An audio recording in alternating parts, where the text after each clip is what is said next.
you're back! That was fast. Any news on Davy? Were you able to check out that lead from Telly?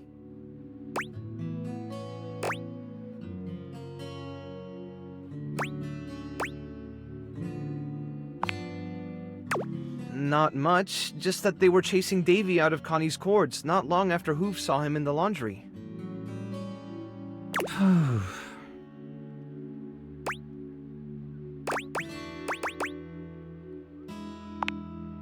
Sounds great. I'll be here if you find anything.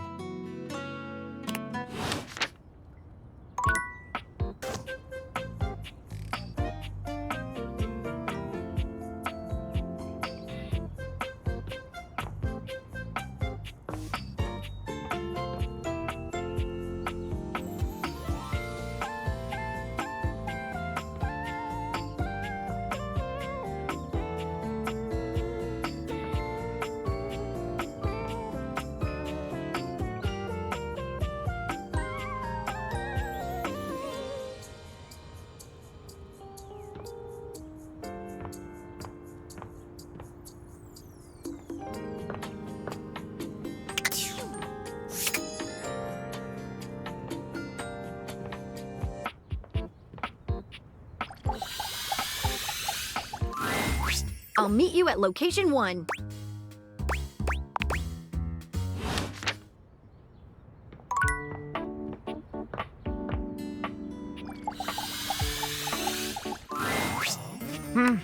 Yet you return.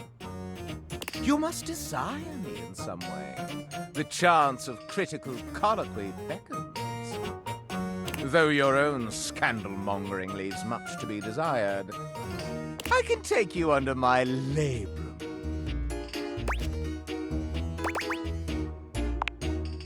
Not yet, not yet. There are more important matters to attend to. But, tell me, when I spoke of polishing my knob, do you even know what that is?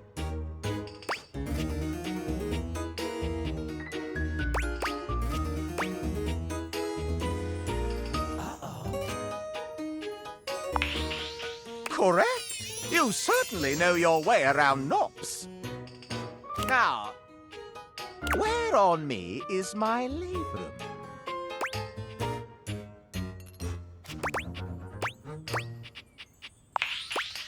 Indeed, my labra hold the sacred flame aloft. Last, a capital may mean an uppercase letter or an exclamation for a lovely thing. But where is the capital on my corpus?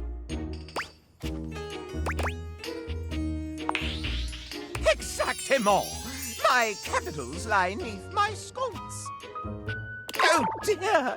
You certainly know your way around candlesticks.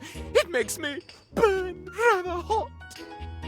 Allow me to tally up my feelings for you. I deem you not yet worthy of my emotion.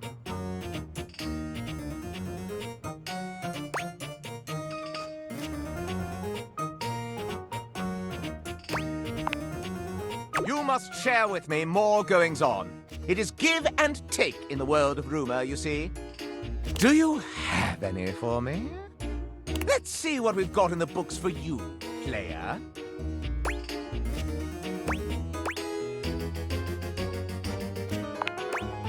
No, I call you player, since you seem to have your way with everything in this very Houston. Why, just look at the list of scandals. In alphabetical order, of course. You've swayed the air itself to delight you so. Most effeminate. I've known humans to love art, but not the other way around. How obscure. No amount of makeup can hide the fact that you've fallen in love with your beauty supplies. Sleeping in your bed has turned into sleeping with your bed.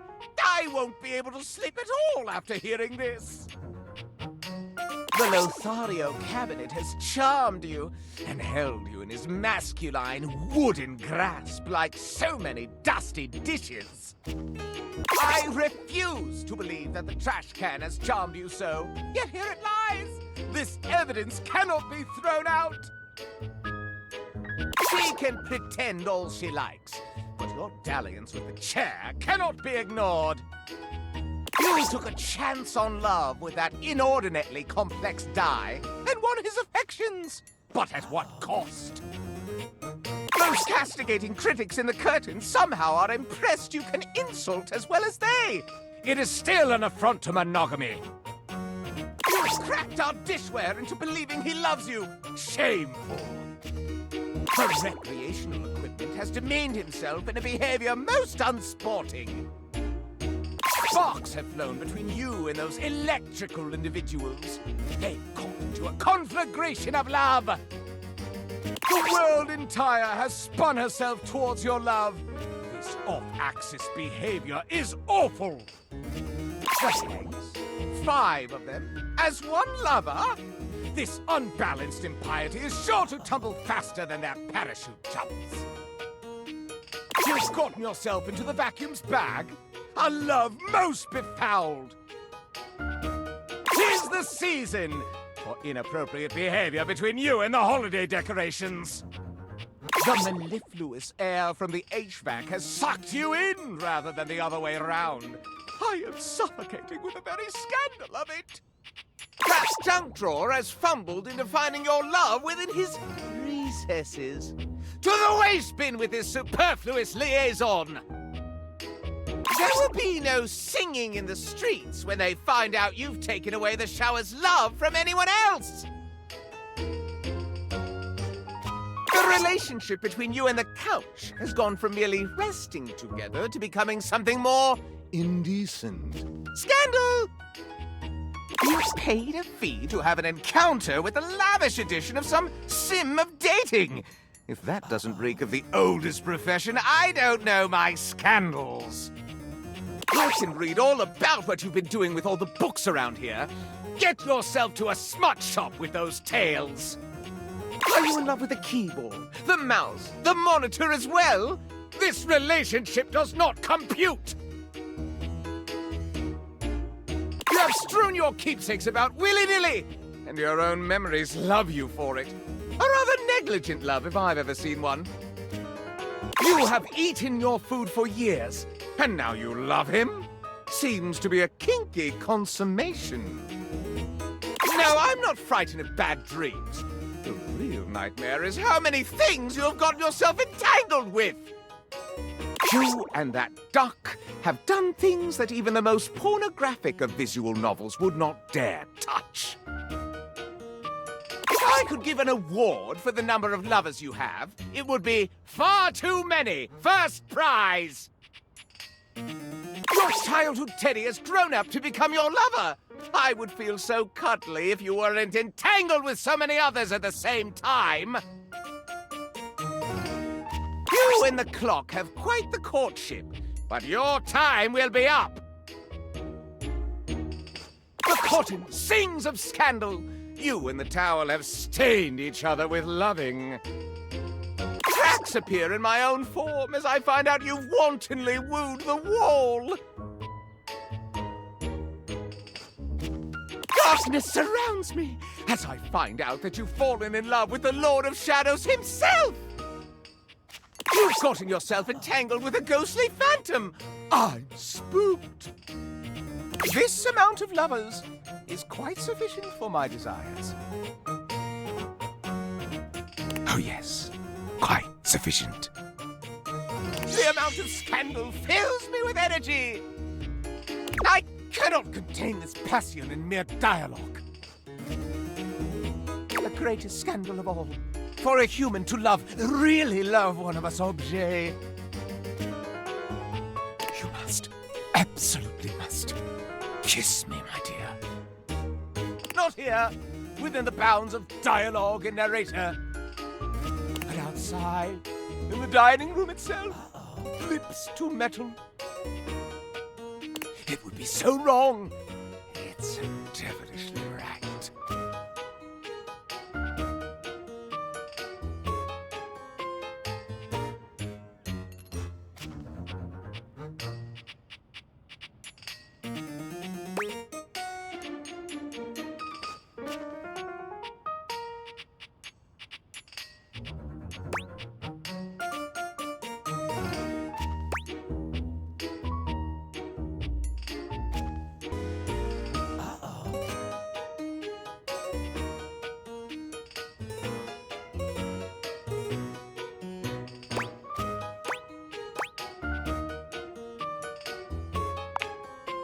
Oh, really? Maybe this waits? That is, if my potential love is important to you.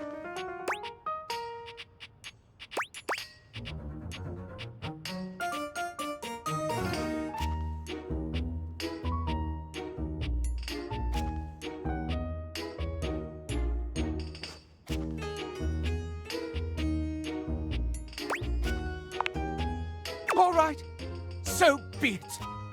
Well, well, well. It seems I am in high demand.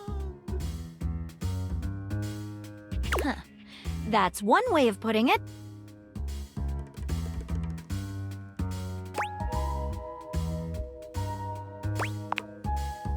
Me? Why ever would I make such an allegacious allegation?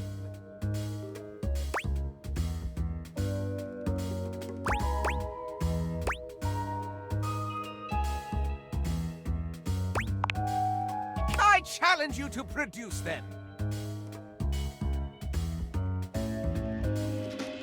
You asked for it. Stepford! Hi, Scandelabra. Scandalabra's face falls. Oh, drat. Remember last week when you told me the silverware is fake? It's not real silver, it's counterfeit? I have a faint recollection of such an occurrence. I remember it clear as day. You started the rumor, not me.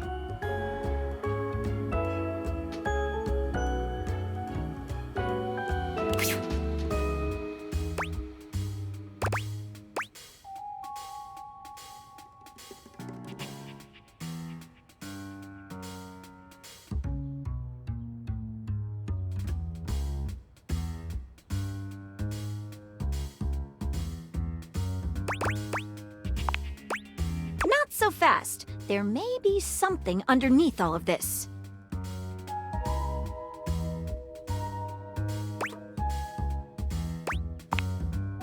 Why, you ask?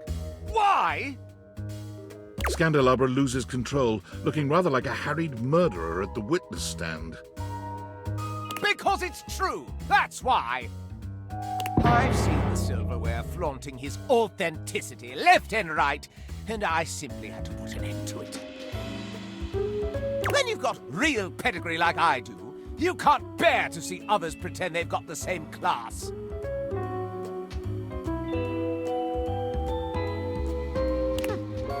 Quite a bold claim, Scandelabra. Can you back it up? Why, certainly. All right, I will. First and foremost, true silver like me shines brilliantly. Have a look and see for yourself. I'm dazzling. The silverware in the drawer is dull and even has some streaks on it. Second rate, obviously. Second, there's no need to mark real silver. It's enough on its own and needs no stamp of approval. The silver in the drawer is all covered with stamps. Why, simply listen to the way I speak. Can you question for a moment that such a delicious degree of diction could be achieved by anything less than a genuine article? I also pinky promise that it's true. All right, no need for further questioning. Case closed. Okay, now it's personal. Nobody closes my cases for me. Uh-oh.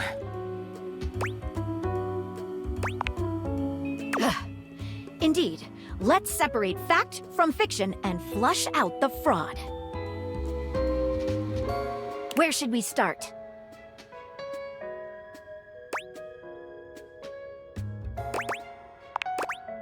What's your opinion?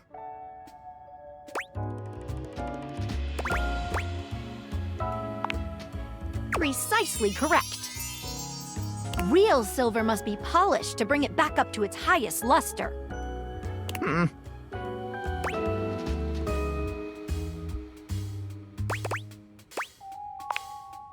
What about it?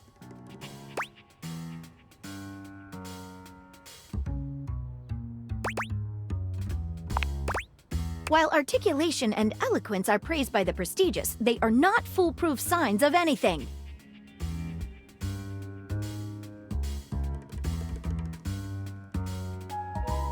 And only a pathological prat like the Scandelabra would use it to try and cast blame on the innocent.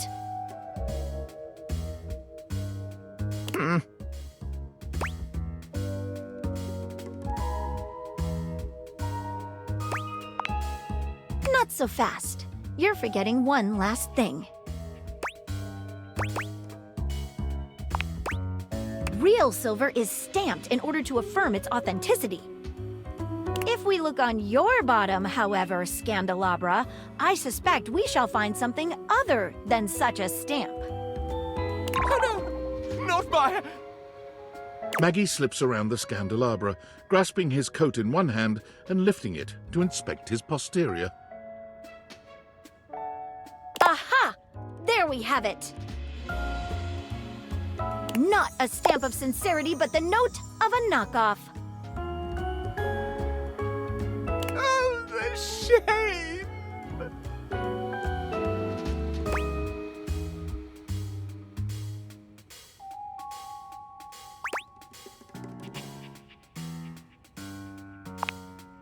And then you can go apologize to the silverware for having besmirched his reputation with your own lies.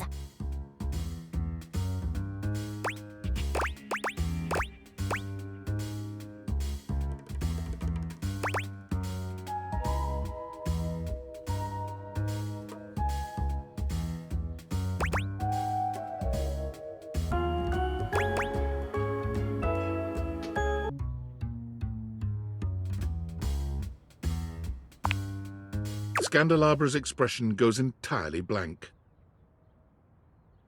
All right. I know what I've lost. I'm not really a so-called Scandelabra. I'm a completely ordinary, cheaply made knockoff from Freehold, New Jersey. I just want to be special, you know?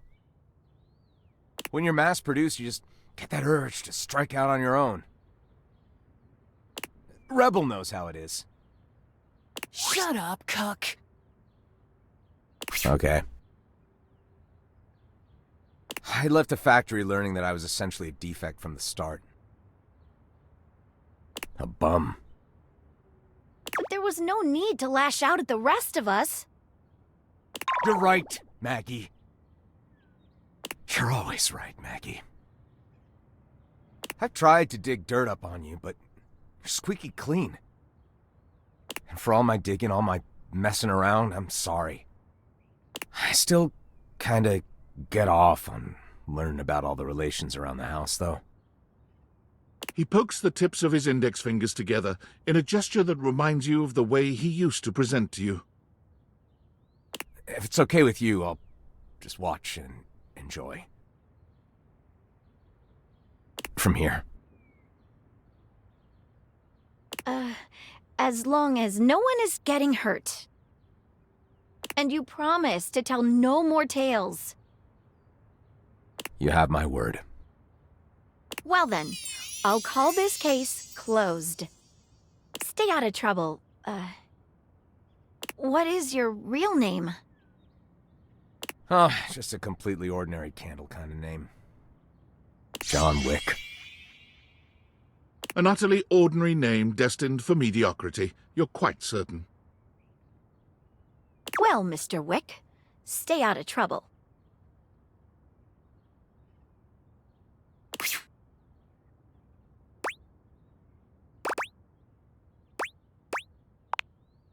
You were wonderful.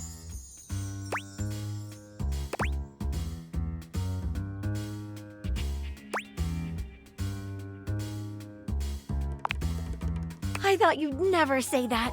Come here. Maggie curls her arms around you, planting a kiss on you so sizzling, it would make even Scandelabra blush.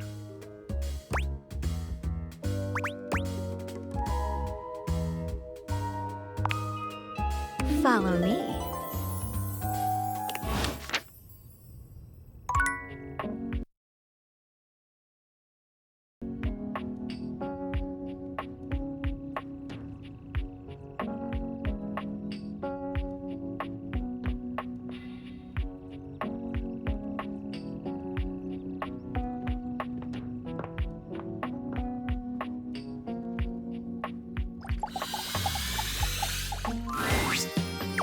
Hey, look at me on the couch, dude!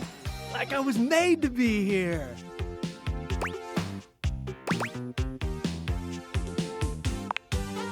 Oh, you know it. Just vegging out. Telly was surfing for me. Think it might be a good thing that I wasn't anywhere near the TV before. I could spend some serious hours hanging out in here.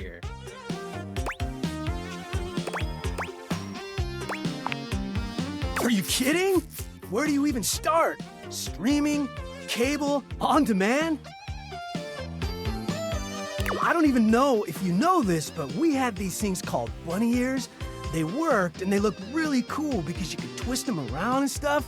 But this, completely different ballgame. Content?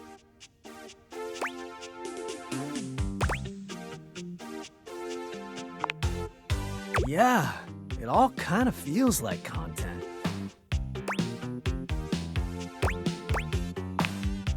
How do you sift through the bad to get to the good stuff?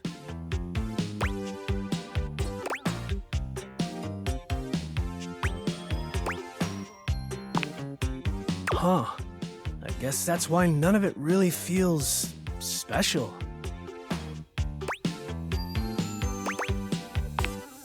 I'll go what now?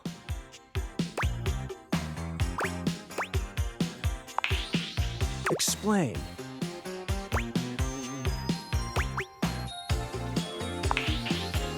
My head hurts. Whew! Thank goodness.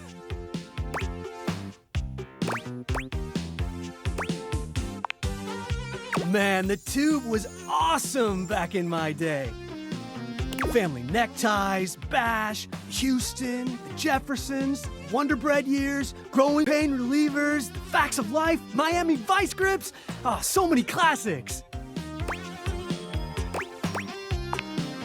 Oh man, too good. Hey, who's your favorite silver senorita?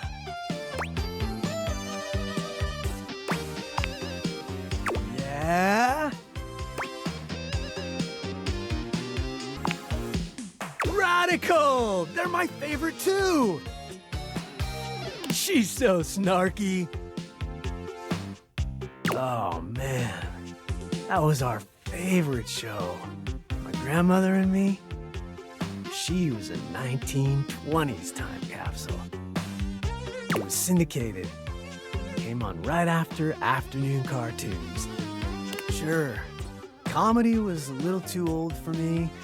I didn't get every joke, but Grandma would laugh, and I would laugh. I think it really shaped my sense of humor. It was special.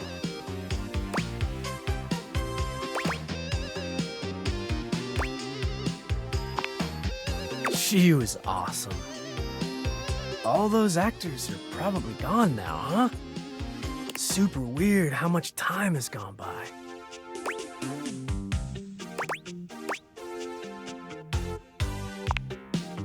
Oh, wow. Well, good for her. She was a radical lady.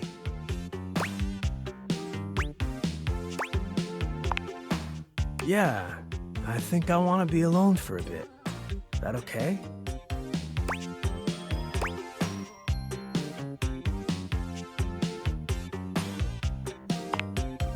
It's just that I'm feeling a little out of place. Or time.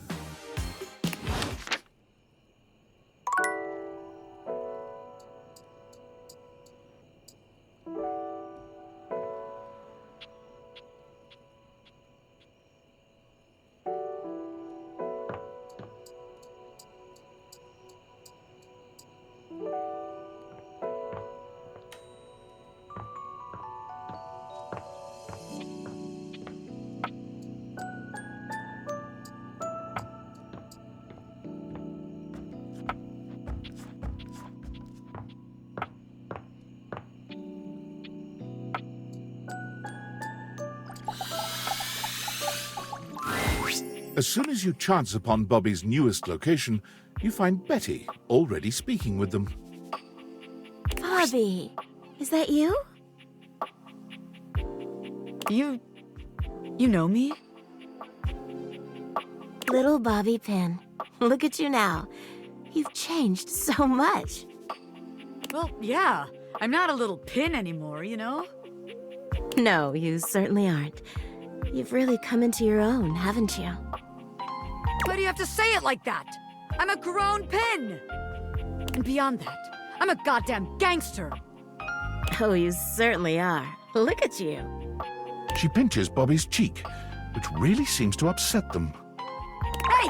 Stop that! Your family has been worried sick about you, you know. You should stop into the bathroom and see them before you go. I will! I just... Wait. You know my family? Of course I do. They come through here all the time, you know, talking about their sweet Bobby. I knew you when you were just a little thing. One pin among many. Even then you were special. Gangsters don't have feelings. But if I did, I'd be real touched. Bobby's gaze falls upon you. All right, that's enough reminiscing. I got business to run. I'll just bet you do. Take care, sweetheart. Yeah. You too. Bobby sits at the edge of the bed, looking unusually thoughtful. They pat the spot next to them, inviting you to take a seat. There you are, rookie. Have a seat.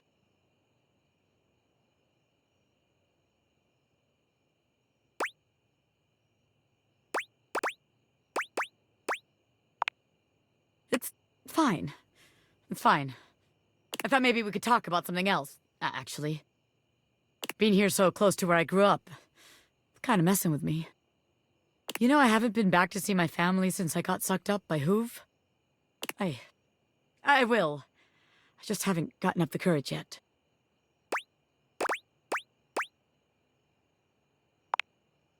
That's real nice of you to offer, but I gotta do it on my own.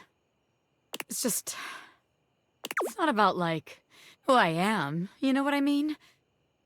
My family's always been real accepting. I think they knew I was meant for more than being another one of the crowd in there. That's the problem, too. They're so accepting. If I come home and I haven't made shit of myself, they're all gonna pat me on the back and ruffle my hair. They're gonna say, "Oh, our sweet baby Bobby, our angel, you're perfect just the way you are."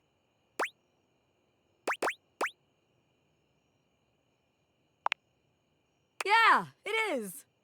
It feels like failing. I spend all this time away from my family. If I come home and I haven't made anything of myself, I don't know. As sweet as they are, it just kind of hurts worse, you know? It'd be easier if they were nightmares. If they just yelled at me and let me be angry. Knowing they'd be happy no matter what I do. I don't know. Am I making any sense here?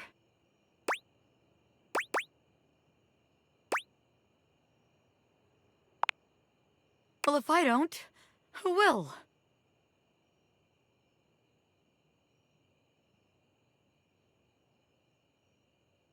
How else am I gonna make something of myself? Nobody else is gonna do it. I want my family to be proud of me, not just cool with me. So I gotta be a little hard on myself. Otherwise, I won't have no kind of pressure on myself at all. And then I'll just do nothing.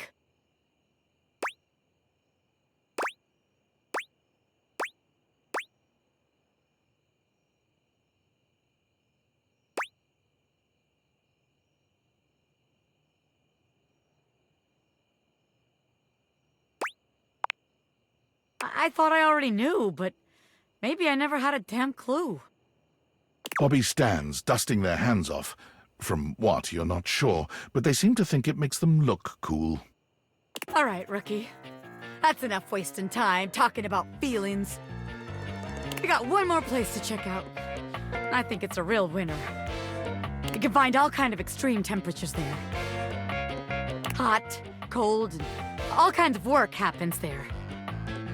See you there.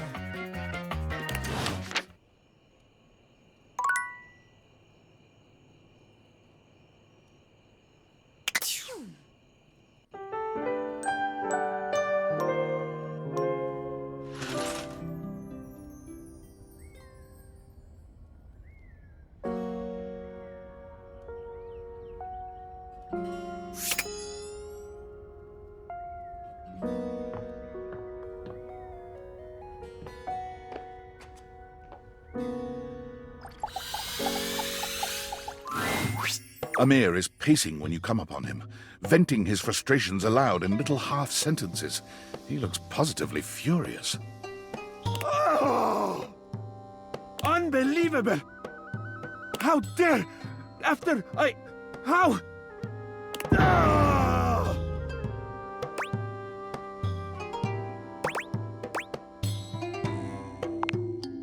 What? No. Perhaps. Why do you ask?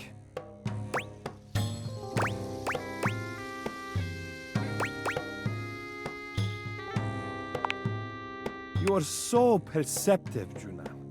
I love that about you.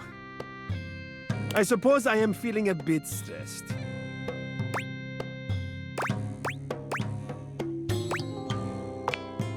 There have been some tensions lately.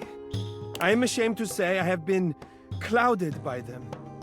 That talentless, low-pressure hack of a singing shower steamed up the entire bathroom again while I was taking my beauty nap. And while I was resting, Jean-Loup drew all over my face in the steam. He gestures to himself, Jean-Loup's crimes evident all over his reflective surface. Look at this! Just look! Look at what he has done! His greasy little toilet prints will never come off. Who does he think he is? I cannot stand to be in the same space as him.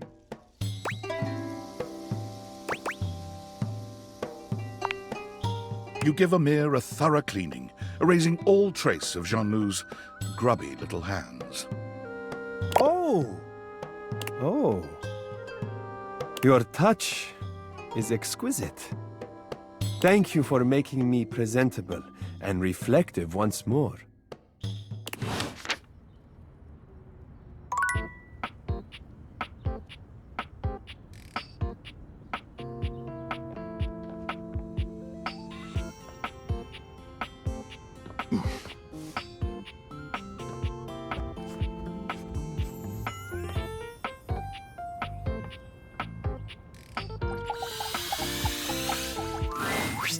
Hey, you're back!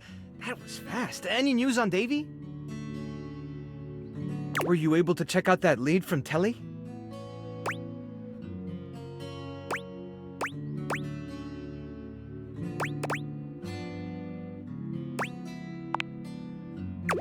Not much, just that they were chasing Davy out of Connie's cords not long after who...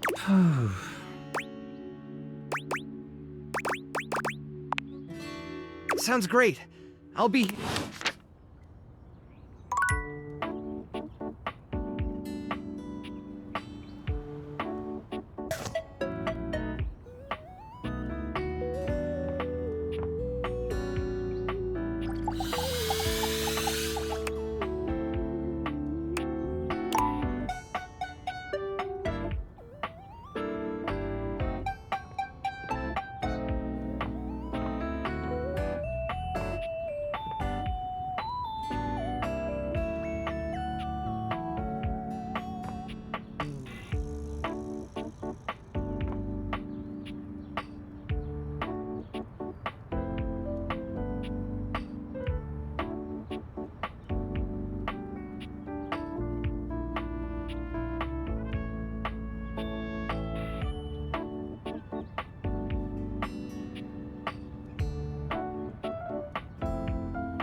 Sup, dork? Smile looking fresh today.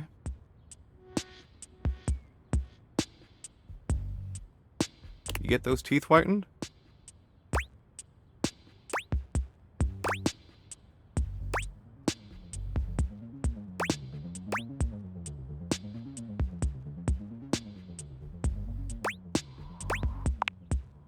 Totally. Your physical appearance and hygiene is super important in determining my attraction to you. Teeth are fascinating, you know? Did you know biologists theorize that teeth were originally hardened scales on fish that over time migrated to the mouth area, where they aided in grabbing and processing food? In fact, if you look at modern shark scales or dermal denticles through a microscope, they still look like teeth. So your teeth were most likely fish scales originally. Isn't that super upsetting?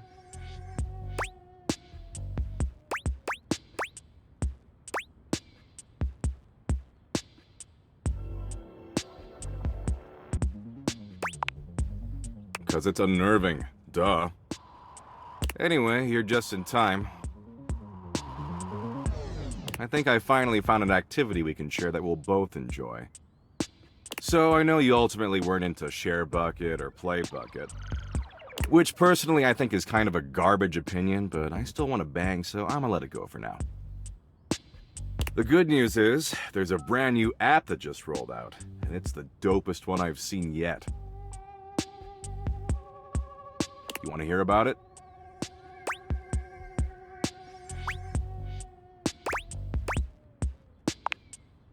It's called VidBucket. It's a video app that exclusively features car crashes, really gnarly ones. And sorry, I was so excited, I kinda got started watching without you. Totally my bad. But the good news is, there's still over 253,000 crash videos we can watch together. Man, it's gonna be so tight.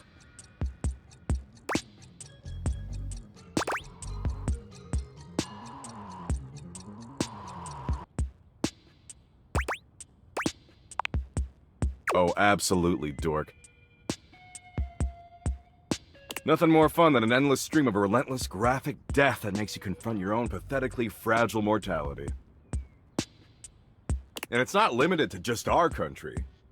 See, every country in the world has car wrecks. And the less government oversight, the sicker the carnage. Total splatterfest. It's legit. You ready?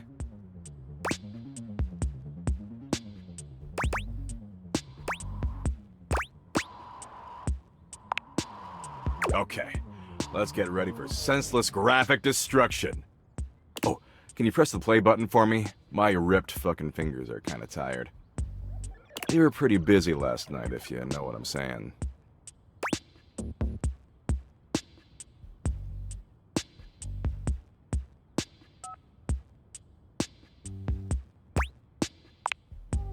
Crow-whatting? Sorry, when shit sounds too boring, my brain totally just blanks it out. I've already forgotten whatever dumb thing you just asked me. Anyway, I was texting Abby all night. She forgot to block me on WhatsApp. Gotta block me on literally everything, or else I always find a way through. I'm real persistent. Anyway, assume that was pretty clear. Man, you really need to take some fish oil sups or something. That's what I call supplements. It's trademarked. Get some fish lube in that mouth along with those dermal denticles. Because right now you're on a one-way ticket to Dementia Town.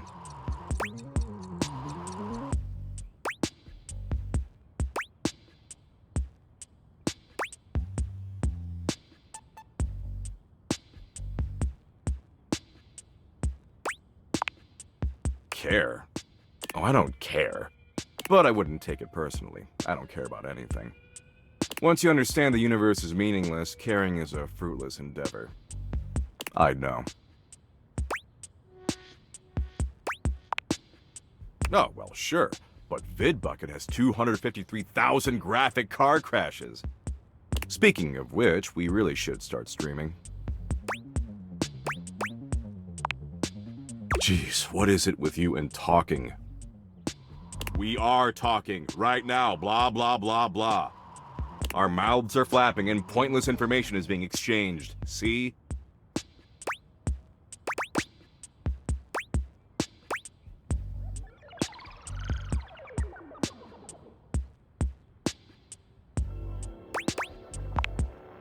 I'm being accurate, dork. Look, talking's just not what I do. That's not my deal. I watch sick-ass vids of car wrecks and play poker and argue with white-knighting dweebs online. And if you want to hang with the smoldering smoke show, you're gonna have to love doing that shit too. Forever.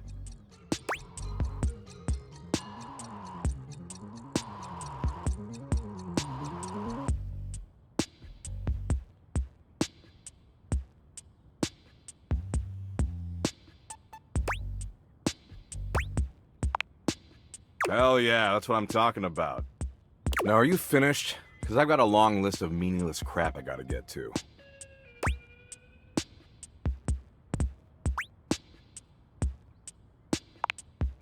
Doug, for the first time since you've met him, seems slightly taken aback. Excuse me? I'm not a worthless piece of crap. Are those tears glimmering in those dark eyes? Where's this even coming from? Why are you doing this? I really thought we were hitting it off, making a real connection. And now you're yelling at me and calling me names? God, this is just like her all over again. After I promised myself I'd never get in this position ever again.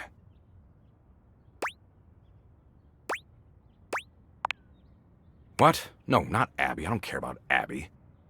Look, I don't want to get into this with you. You obviously don't give a shit about me, just like she didn't, so just get out of here, okay? Leave me alone.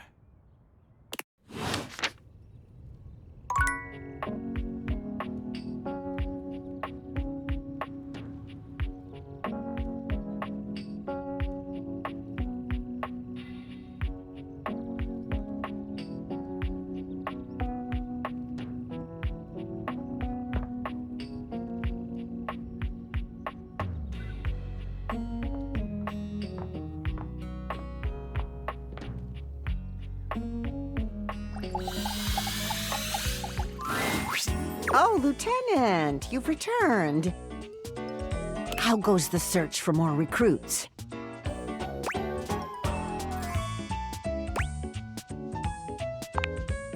Well, go on then.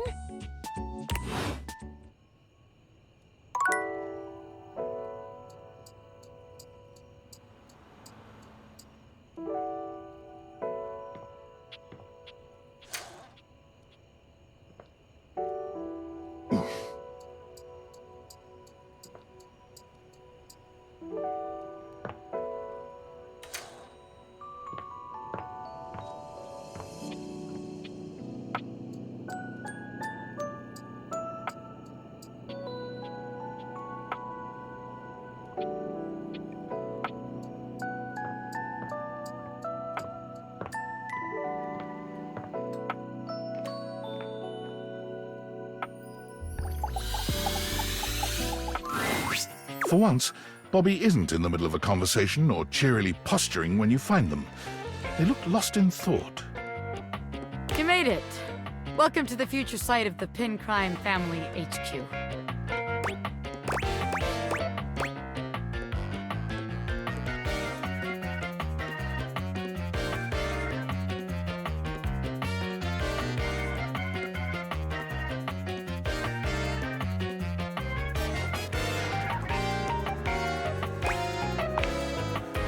Tell, huh? Guess there's no point in keeping it in any longer. I've been all over this damn house. I had so many ideas for schemes. But what's the point?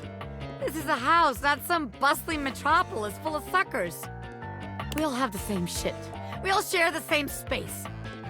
You can't share space with your suckers. That shit is awkward as hell. You know, I spent all my time locked up thinking about all the ways I was gonna make my family see I wasn't just little Bobby Pin anymore. I was gonna be somebody. Now that I'm here, I don't even know what the hell I'm supposed to do with myself.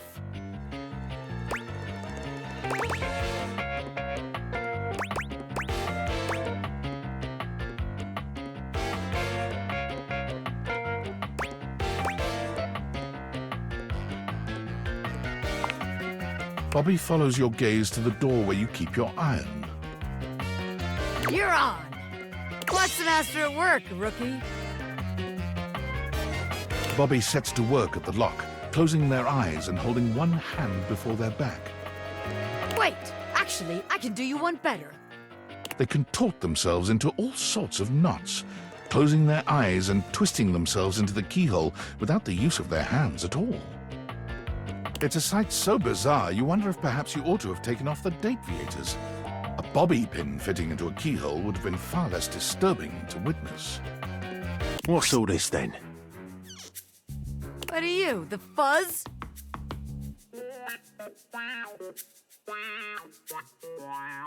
I'm the door. Well, buzz off and open already. I'm trying to show off my world-class lockpicking skills to my associate here. I suppose you're harmless. If you want to see the wizard, go right ahead. How'd you like that shit, huh? Ha! I told you.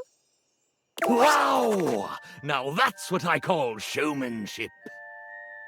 Ah! How many times am I gonna get startled in this damn house? My apologies, friend. I meant no harm. I only wanted to commend you for the commensurate showmanship you showed there. I mean, those twists and feats of dexterity. They do? Of course they do. Trust me, I would know. Audiences love me. I was in there the entire time, wondering to myself, can they overcome my lock? An iron like me can't be locked behind just any sort of lock, Oh, yeah? Yeah, and even though I have no problem retaining an audience's attention myself, none whatsoever, why, just imagine the sorts of heights we could reach with you as a part of my act. Wait, really? You mean I could be part of your magic show? Most certainly. Just imagine it. You and I pulling off daring escapes. Me, the world-famous magician. You, my bright-eyed young assistant, pulling in the younger crowd. I could be famous. I could really be somebody. Hell yeah, I'll be part of your act. Splendid! I just gotta wind up some business first, if you don't mind giving me a minute. Naturally. I'll be here when you're all ready. I can't believe what just happened. I wasn't expecting all this.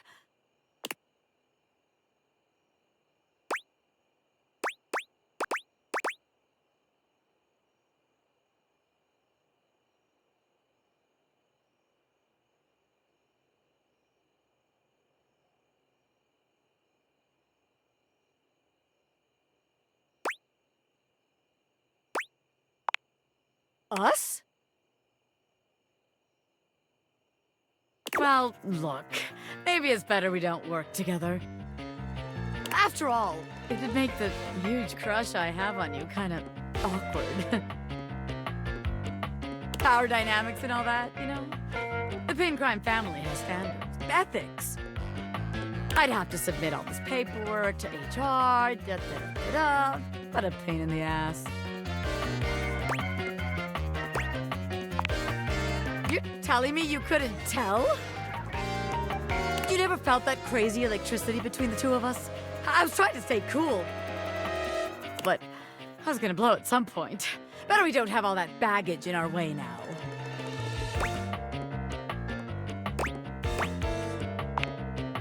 Of course it's not just you.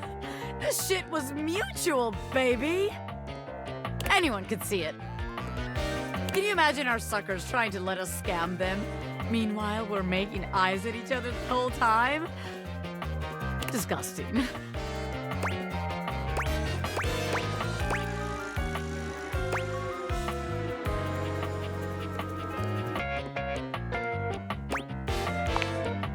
Yeah, I don't want anything getting in our way. From here on out, it's me and you, baby. Partners in love, not crime. Bobby offers you their arm, and as you walk forward together, you're struck by just how good it feels to be partners, ready to support Bobby in their exciting new venture, and receive. As you watch Bobby perform, you're deeply proud to call them your beloved. When they turn to smile at you in the crowd, they make you feel as if you're the only one in the room.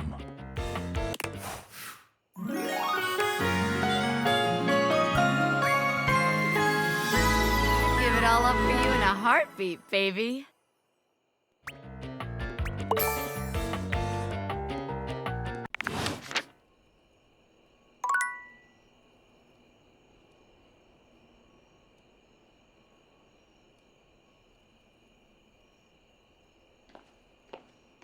Oh,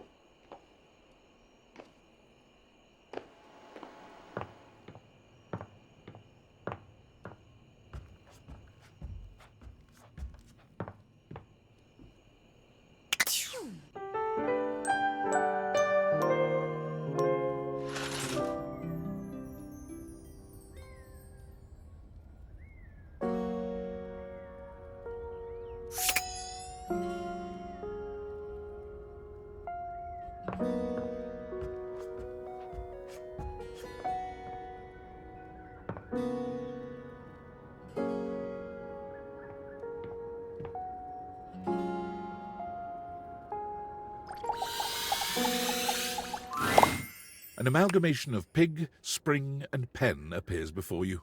This must be in an animal, but not the Davy you've been looking for. It leaps into your pocket, ready to go back to Mateo when you are.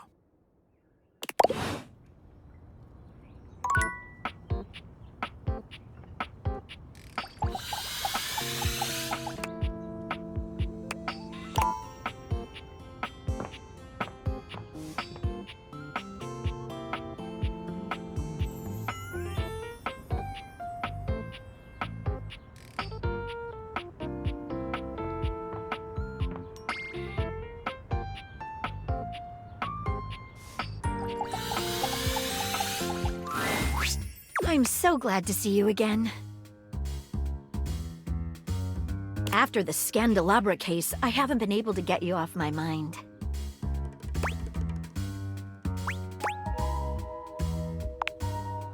You mean it?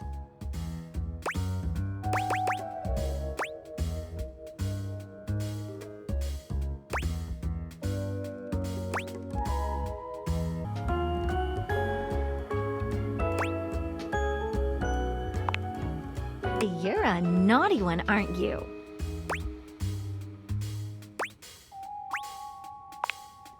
I think we're gonna have a lot of fun together, you and I. Now that I think about it, something quite urgent has come up on my end. With your breath near me, I'm getting rather fogged up. Maybe you can help me deal with it before we carry on our conversation? You help Maggie with her urgent case, the details of which we leave to your imagination.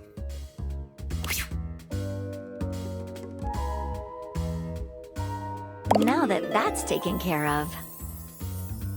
You know, I feel like I can finally trust you enough to share something with you.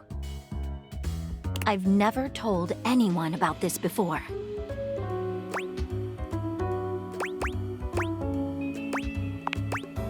Well, there's a case I've never been able to solve.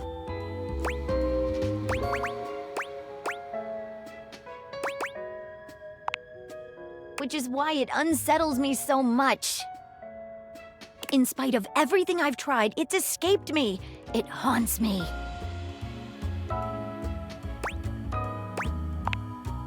You already know what it is. It's the mysterious case of Sinclaire the Sink.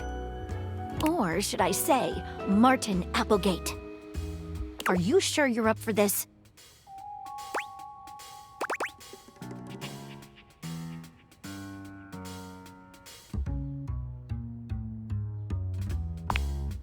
It all started with the dandelion. It's the first thing I remember anyway. Up until that point, Sinclaire was his usual self. Just a sink and a bar of soap shaped like a dog. Nothing fancy. But then, one day, you came home late with some takeout. And after that, things started to get a bit weird.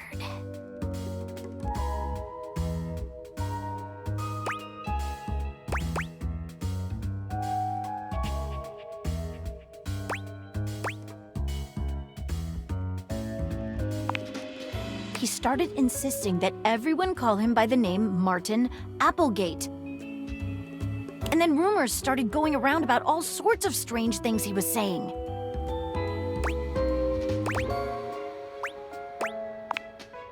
I must confess, I can't make any sense of it. What I suggest we do is go and speak with him together.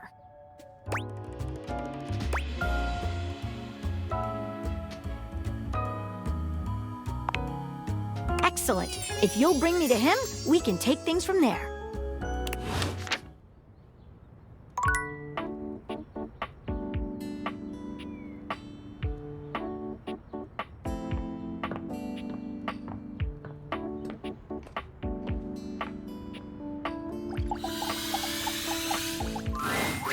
Sinclaire does a funny little dance when he sees you, leaping up in the air and clicking his heels together. You've returned! And no better time. I've been hearing some strange rumors lately. It would seem that some people are saying I'm not a man at all. They say I'm a sink who's lost his mind. Can you believe it?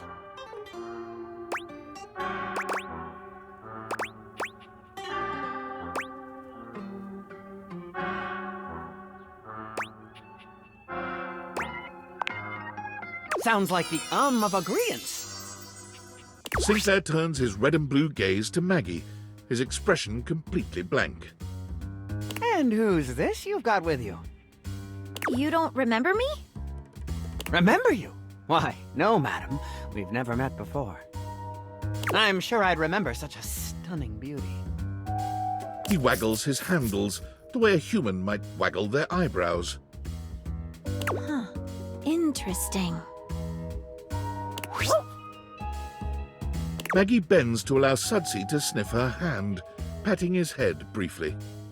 Hi there, Sudsy. That's a good boy. Now run along to your tray, won't you, dear? Yet my dog seems to know you. How curious! So that's the name of this shapely glass.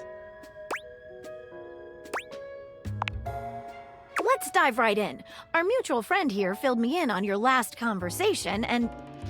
How rude! Yes, and that's very kind of you. I meant it was rude of me to interrupt just now.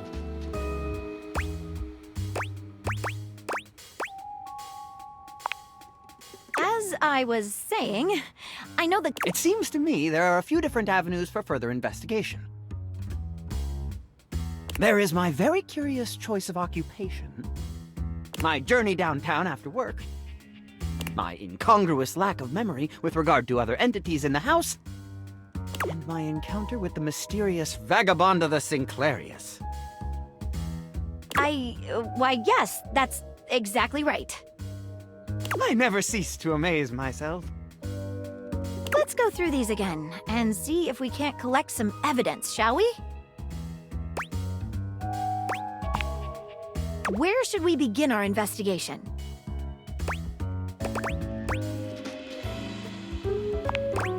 I work for Generally National Auto Insurance.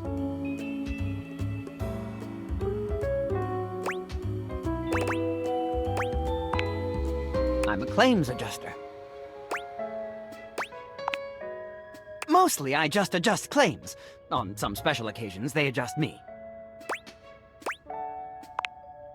Sure, adjusting claims is a lot like adjusting the human body. Like chiropractors do. You kind of take one bit and then sort of twist it until something snaps. Then the person says, "Wow, thank you, I feel so much better." After that, you submit the claim for approval. And your boss says, "You did a great job, Martin. I'm proud of you."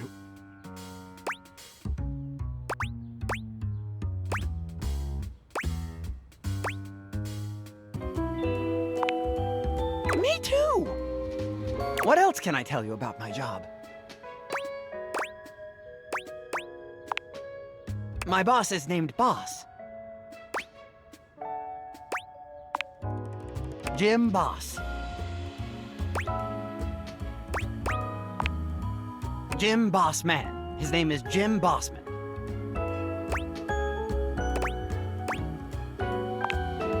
What else can I tell you about my job? Of course. But first, what do offices look like?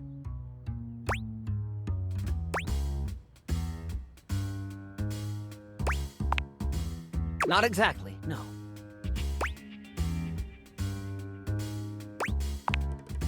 What else can I tell you about my job?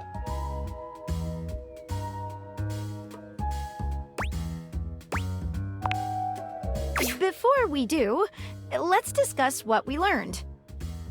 What do you make of it?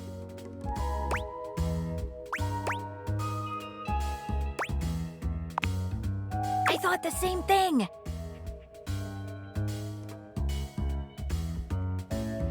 Yet there is no apparent ill intention behind it. Perhaps his benign fabrication is a clue in and of itself. What do you think it points to?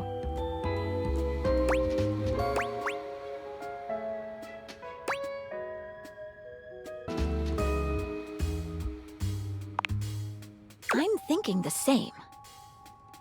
Let's get back to our interview. What else should we ask him about?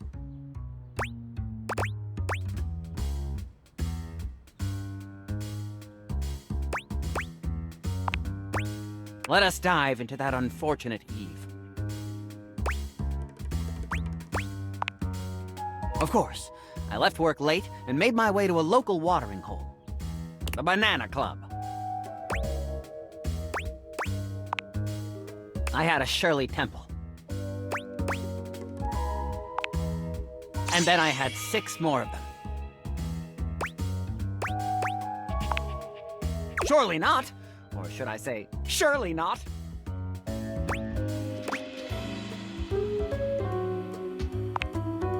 My mistake. I probably just didn't finish. If I had, I would have said they were potentially the best drinks I'd ever had. It's like interviewing a can of silly string. He's all over the place. Then I went to the questionable dandelion. With gusto!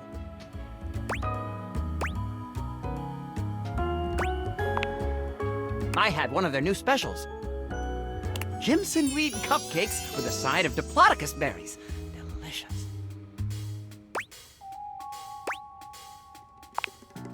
I didn't have a headache, so naturally I avoided that item. I roamed about a bit. Then I saw a mysterious, threatening dark alley which I wandered into. Quite sanely, I might add. That's when I met Vagabonda. Okay, let's go over this.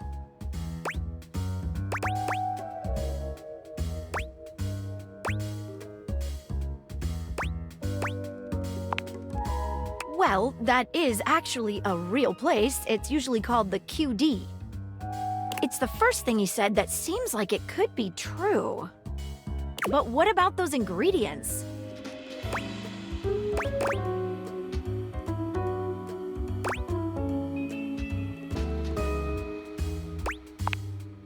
It is?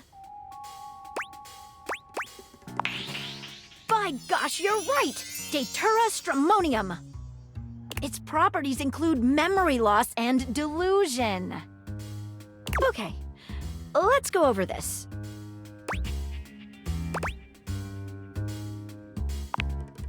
You got me, I can't find anything about it online. Okay, let's go over this. What is it?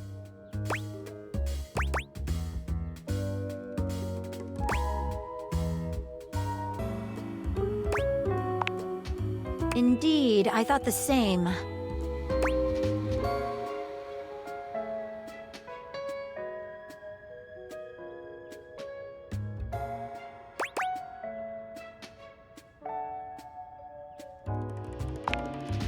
I think we're onto something. What else should we ask him about? Vagabonda! What a mysterious character. It was a loyalty card for a free shovel from Ace of Spades. It's a bespoke shovel manufacturer.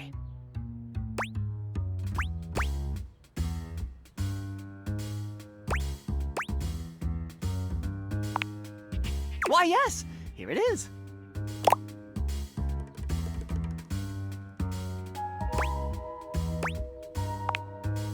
Have I? How odd.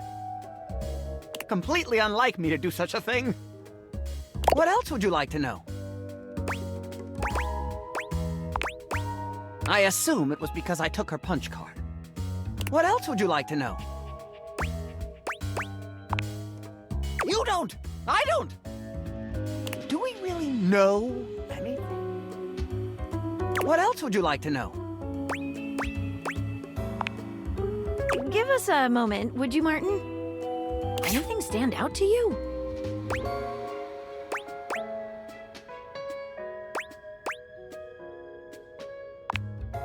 Yes, very peculiar. What else should we ask him about?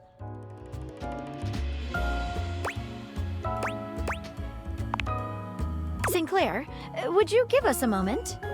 I think witnesses are in order. We can talk to Dorian, Arma, or Sudsy? Who should we talk to first?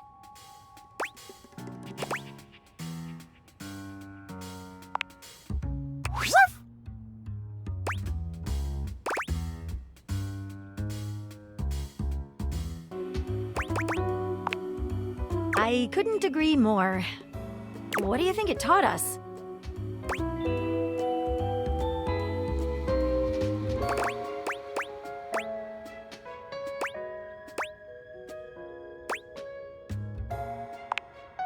You got that from Sudsy? All right. Who should we talk to next? Hello, loves. What can I do for you? We'd like to ask you about Sinclaire. I'm open for questioning.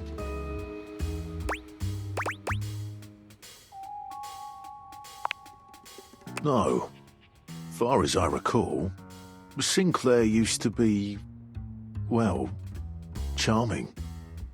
He was always thoughtful and took great care to have perfect hygiene. Bit of a mess now, isn't he?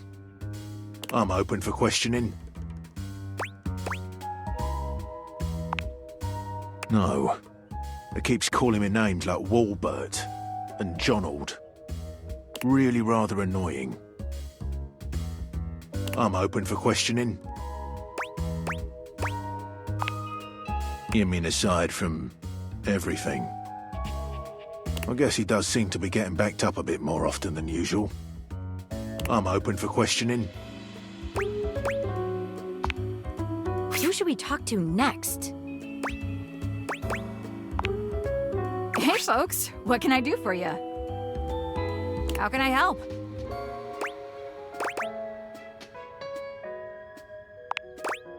Well, I'm not a doctor, but I can speak to it from an emergency responder's point of view.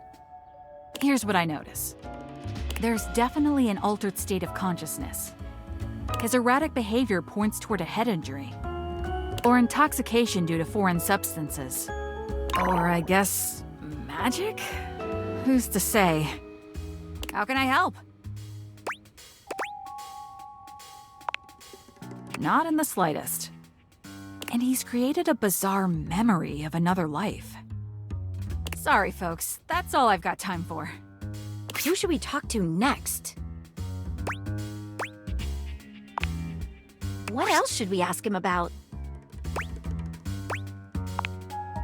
Sinclaire, could you give us another moment alone? Of course. Here, take it. All right. Thank you. I've been thinking. Whatever is going on, clearly Sinclaire/Martin's mind is...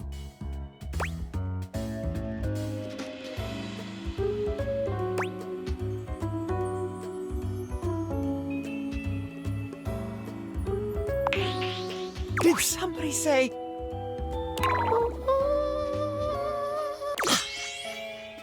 Exactly.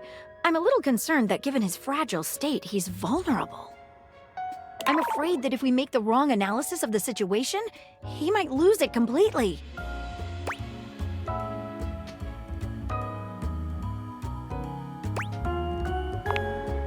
I'm glad someone is. I've never been so nervous. I can't make heads or tails of this. I've never trusted anyone with a case before. But I'm gonna trust you to make this call.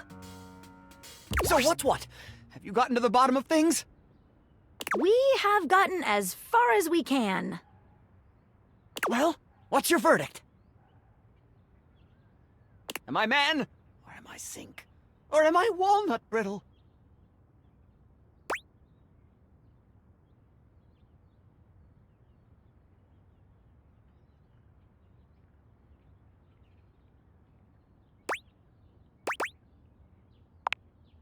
Preposterous!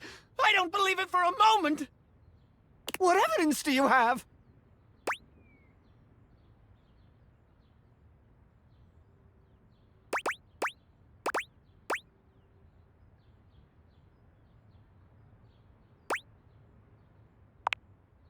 Yes! I was cursed!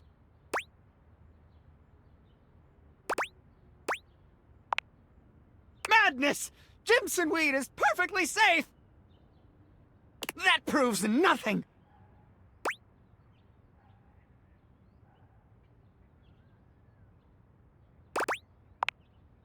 How dare you!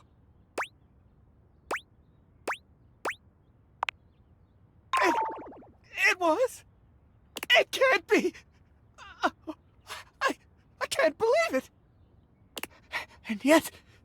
Sinclaire wobbles, staggering back against the wall. Oh, is the room spinning? Oh, I don't feel so good. Sinclaire doubles over, holding his sides with a sickly groan. I feel something in my pipes. Something strange. What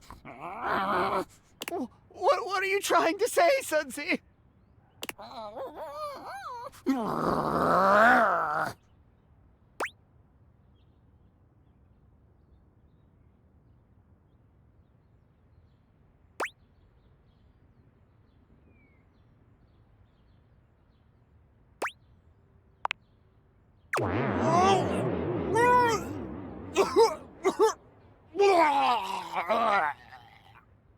My word! That's done it. He stands up to his full height, one hand resting gently on his belly, approximately. What was that in my system?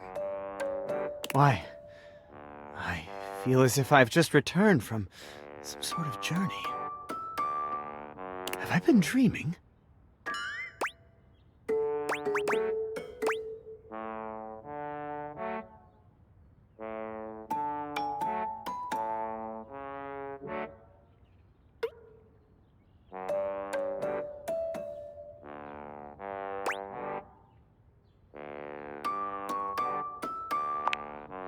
Now, the moment of truth. We need to ask you one question. What is your name? I'm Sinclaire, of course.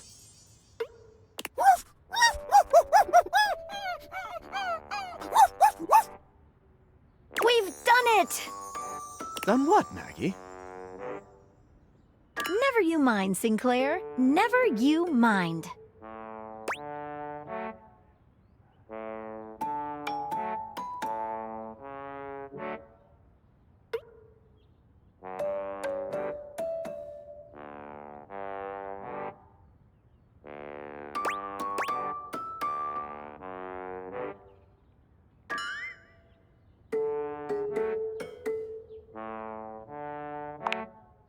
Yes.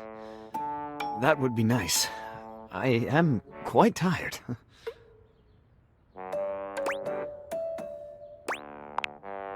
Shall we?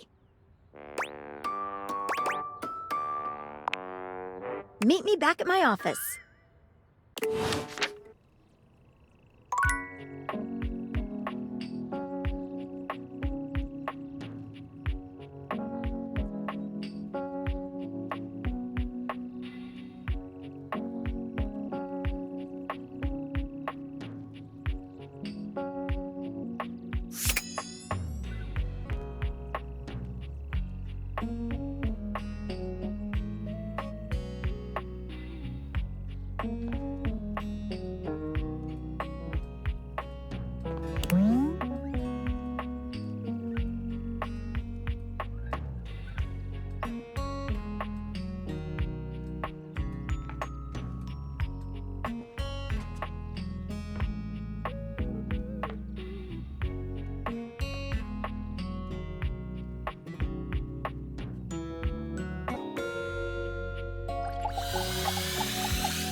Harper and Dirk are screaming at each other once again. A sight and sound you're starting to get used to. Do you even hear yourself? Do you know what it does to me knowing you've been with other objects in this place? So what? That was before we ever got together. Oh, So you're saying it'd be totally fine with you if you had to fuck in a place where all my exes did? That is not the same thing!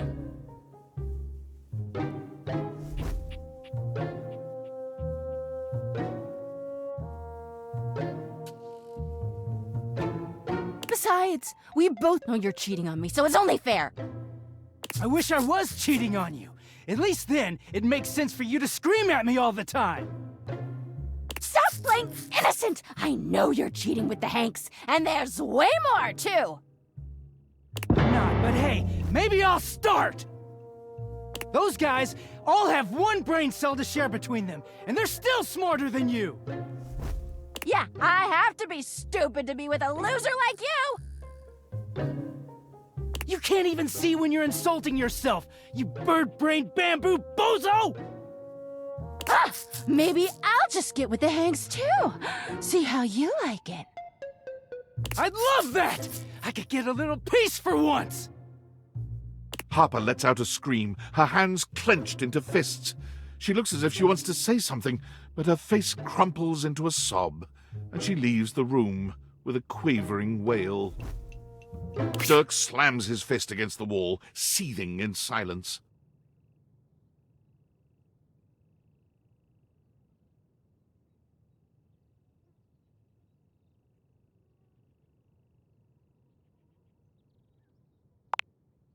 Not really. None of what she says is true. She lost one boyfriend once to shit that was outside my control. Nothing to do with me. She doesn't say it, but I was there when Chappie got washed. We weren't together back then, but I'm positive she blames me for it. Like I could have fucking done anything about it.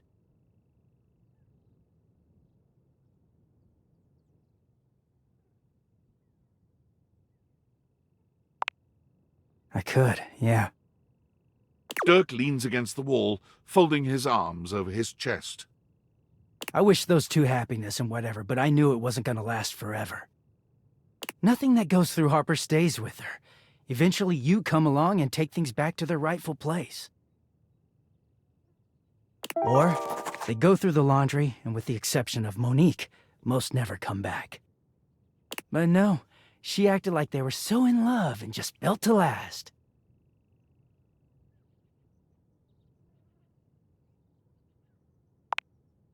Well, yeah. The ghost of Chappie is hovering around us all the time.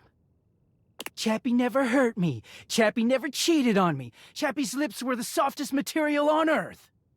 You dated for weeks. You didn't even know his favorite color.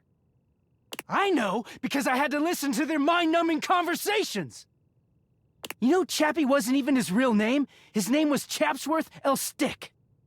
She gave us rhyming nicknames. She thinks I have no idea what their relationship was like, but I saw it all. And she literally says and does the same things with me. Except she worshipped Chappie. She screams at me for not being Chappie, even though she just subbed me in.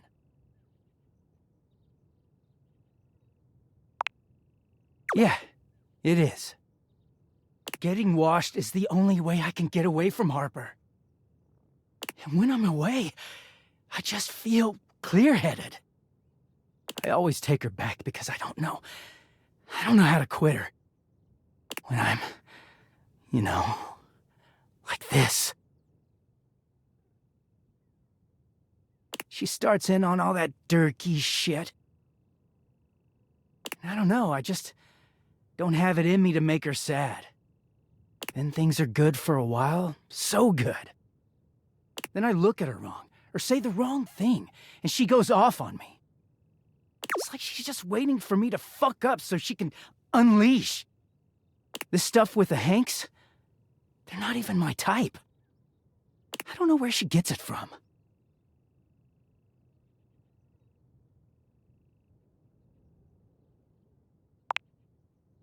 I mean, no. But I just don't know how to walk away from her when she's being sweet. Dirk looks thoughtful, gazing out at something you can't see. I think it started with my mom, you know?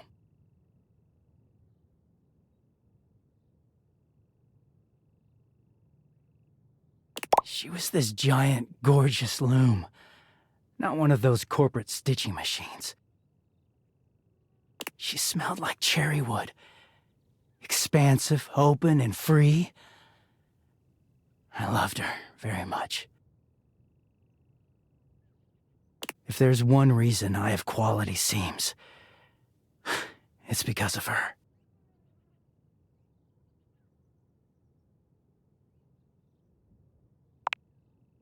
She was.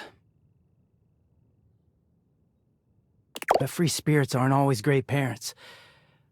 Like, okay, I believe she loved me at the time. She was always very tender with me, but she never gave me anything but tenderness. No lessons, no guidance, no discipline. I think she was terrified to be anything but my friend. She just wanted to be fun mom. I don't actually talk about her much these days. Harper never cared to ask, and it pisses me off. I haven't seen her in years now.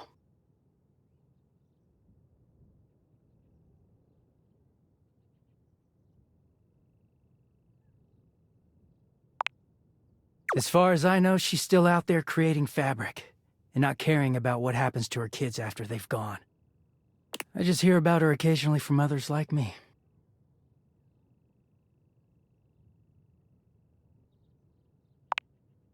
It all makes sense, doesn't it? Harper hurts me, but there's way more to her love than just tepid, safe support.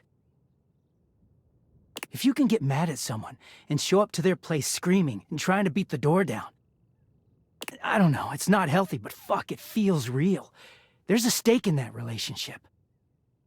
I don't think Mom would ever have gone to all that trouble for me. He sighs, pushing back away from the wall. Talking to you has definitely made me think about some things.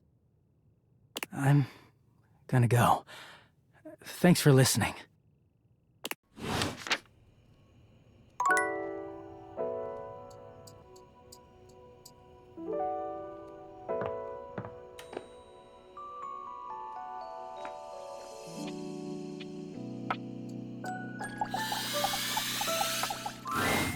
You. I have been waiting for you.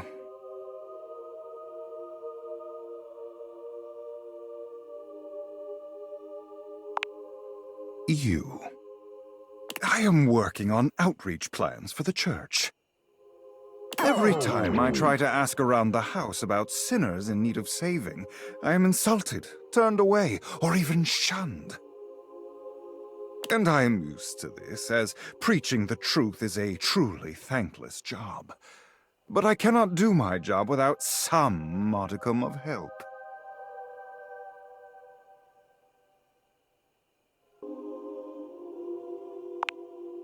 Most reject his message. They hate me because I tell them the truth.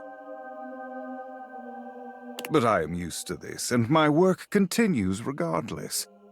But in order for me to do it, I must go where I am needed. Where might I do my best work? Who is in most urgent need of my ministry?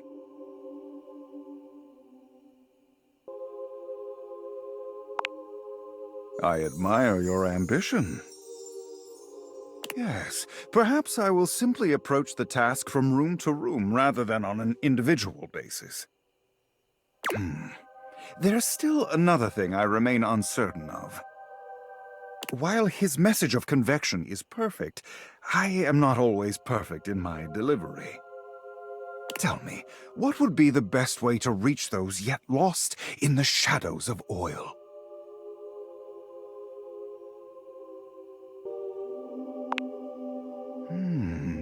Yes, that's it. They may argue all day about principle, but they cannot deny the truth of an air-fried French fry in their mouths. Warm, crispy, convenient. Yes, very good. I must return to my duties shortly, but before you go... He hands you a pamphlet of some sort.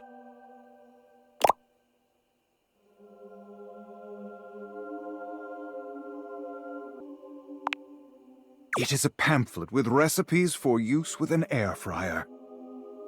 Scripture. If you do not wish to do the work, it will do it for you. Merely leave these lying around the house in plain view. Curiosity will do the rest.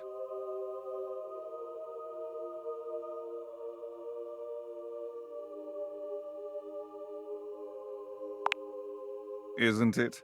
Valdivian distributes these with every air fryer sold. Magnificent, truly. Go now. Take the pamphlet with you. Study it. I shall have more for you later.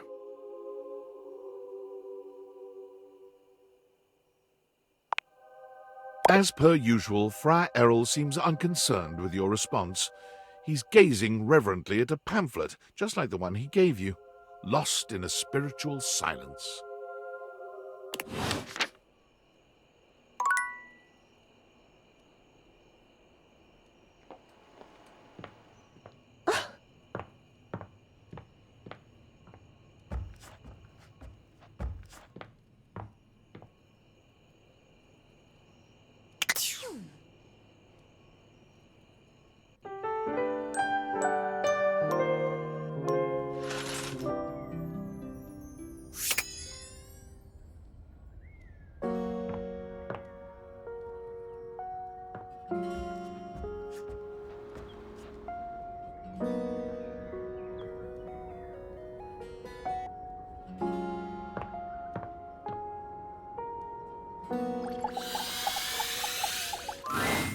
When you find Mateo next, he has a visitor, none other than lyric literature. Mateo, is he still missing? Yeah, it's been days. We found one of his threads in the bathroom, but there hasn't been another sign of him yet. Do you think he might have gone back there? Maybe I should go check again. I ran into Amir on my way over. There's no sign of him in either bathroom. I'm sorry, Mateo. I just know something's wrong. He's never been gone this long. What if he got caught on something? He's already lost one of his threads. What if he unraveled? What if...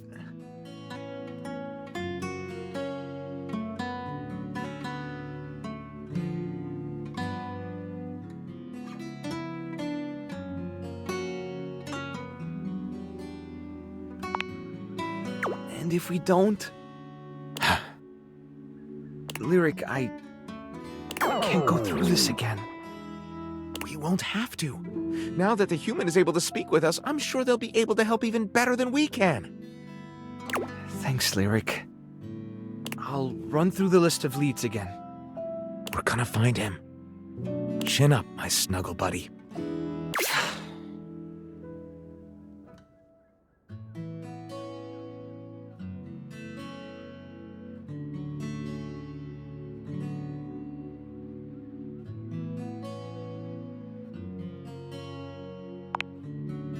Nope. Another bust. And that list is only getting shorter. Another one of Davy's threads? What in the Chanel is going on with him?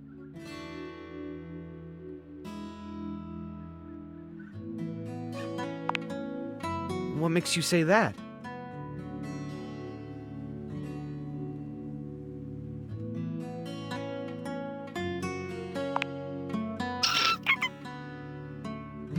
A springtail? Do you know how tough these little guys are to catch? That's impressive!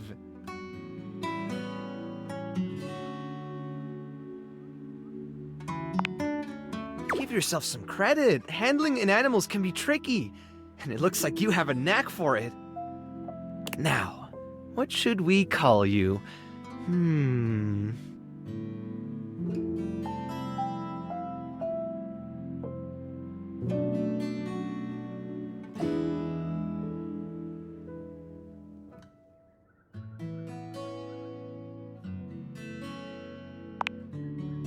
Who doesn't love a good pun?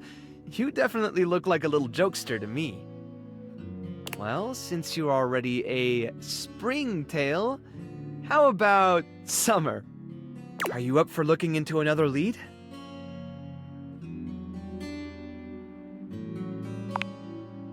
Stepford and Shelley were complaining about a weird rustling in the gym closet recently. I didn't think much about it since the gym is all the way across the house from where we found the other signs of Davy, but if Davy really is leaving clues, maybe whatever Davy is trying to lead us to is up there. Worth checking out at least, right? I was starting to feel a little hopeless earlier, but now I really think we're onto something. You've been a big help. I can't thank you enough. It means a lot to me that I'm not the only one out there looking for him.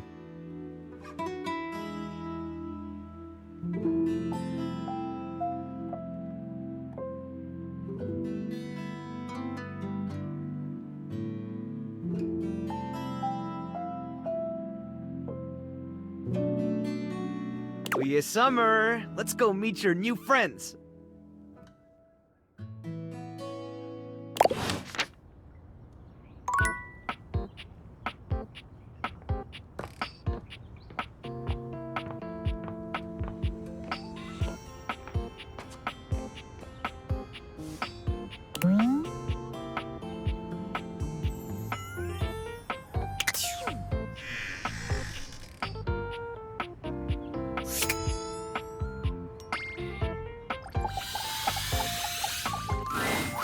Hey, it's you. What's up?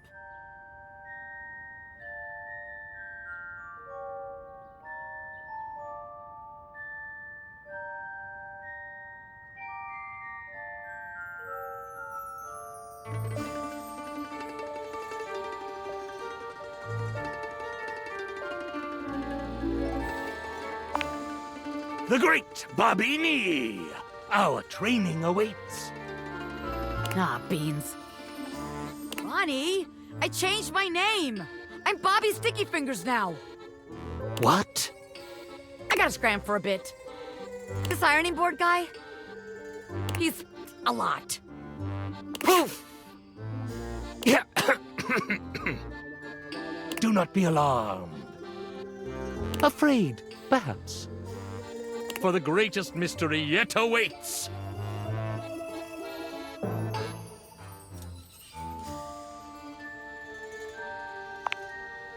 You have ventured onto the path less traveled.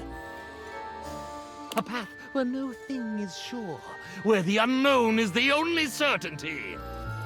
You, unfortunate soul, have stumbled into my fearsome presence. It is I, Ronaldini, the great and terrible.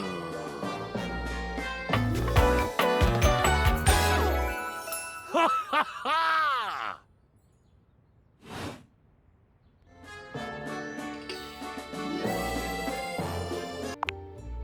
I can only assume you are familiar with my dastardly visage from the countless broadsheets and pamphlets strewn about proclaiming my sinister genius. I, Ronaldini, stand before you. You may quake, should you choose. Ah, or perhaps I should make you quake.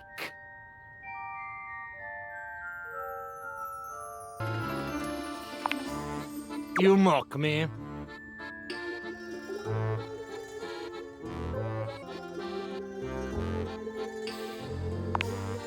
You speak in dismissive tones. You cut me to the quick.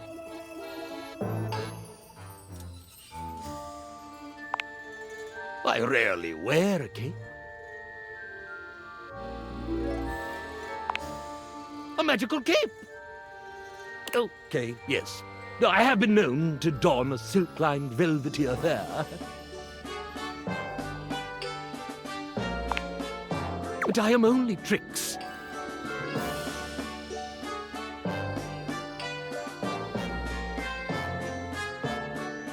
And japes. Mostly tricks, though.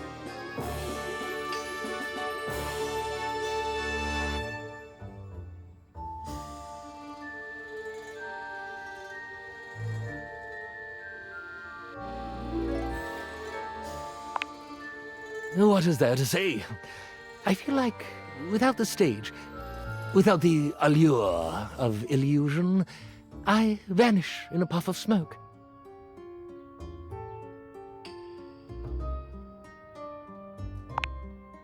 No!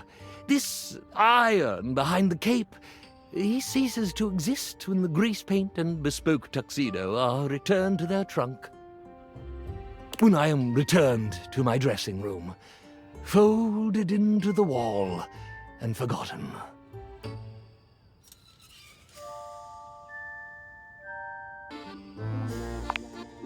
It's just that I am so used to performing in the salons of the wealthy, in steamship staterooms crossing the vast unknowable depths of Leviathan. Even one time on a Baroness's haunted ski lift. I'm accustomed to exposing my long and mighty. My long and mighty.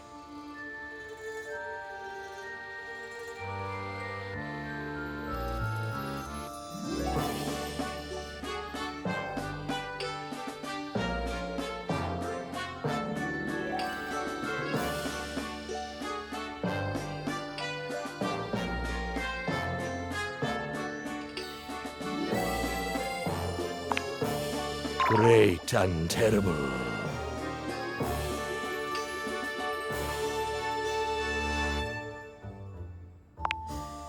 Powers to the finery of society's creme de la creme.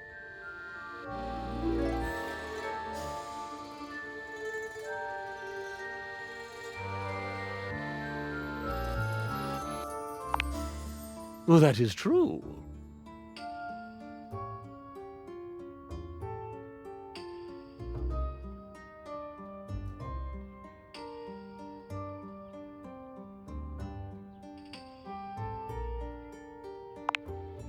The inky vacuum of my proclivities may be too much for a mere mortal to handle.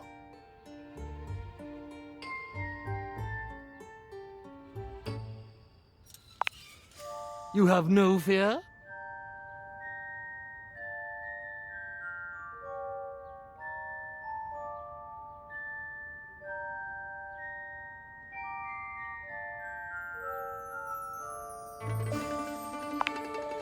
I can take that strength away with a wave of my hand.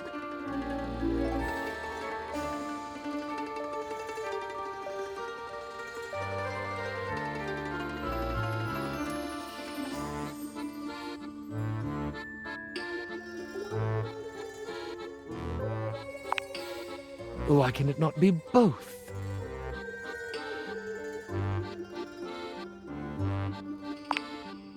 Of course you are. I'm terribly interesting.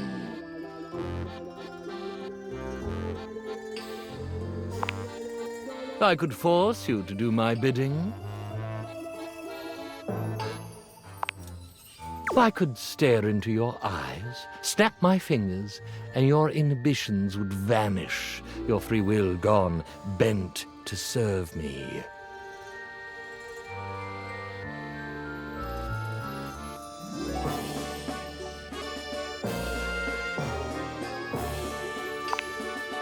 I shall give you no further warning. Once you fall under my sway, I will not easily relinquish you.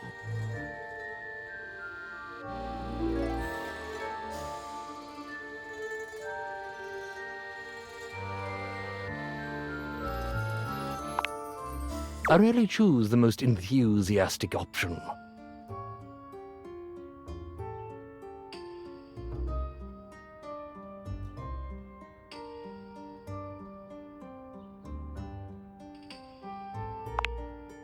You'd best control that excitement. It would be a terrible shame for my command performance to be, shall we say, halted in the first act.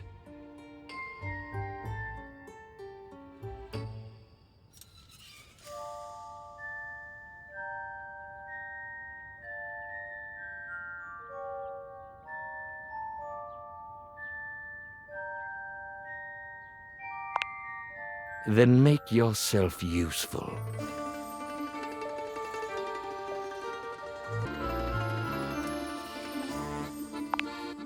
First, you'll need to get into my simple, empty little closet.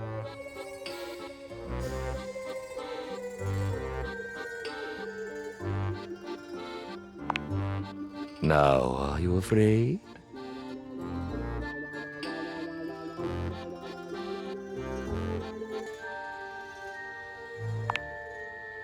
Oh, just my wand, silk binding rope, a few blindfolds. Tools of the trade, darling.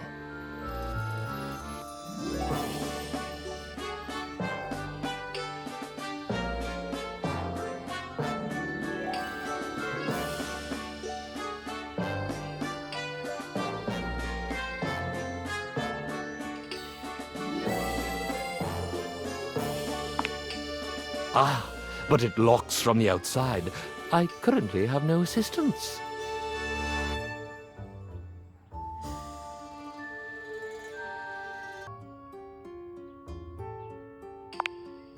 What makes you think you won't wish you could? Normally someone from the audience shoves a bunch of swords through it.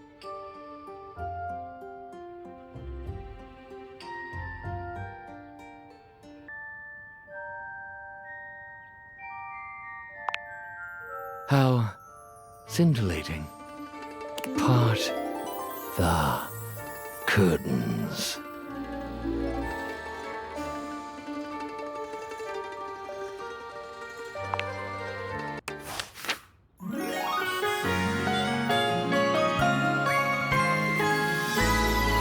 Come, my little bunny!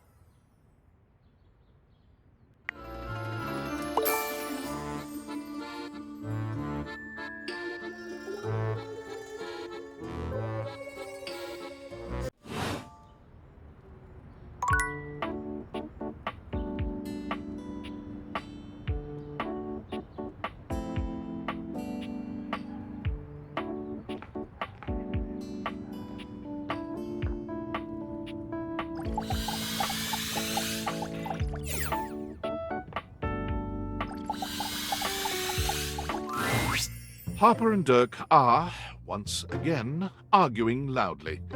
This time, however, they stop as soon as they see you walk up. You! You! Tell Durkee he's wrong. Tell Harper she's wrong!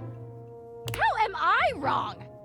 You've created another reality in your head where I'm gangbanging hangers and about half the objects in this fucking house! That is reality! I just choose to forgive you because I love you so much, and you repay me by cheating on me and calling me crazy!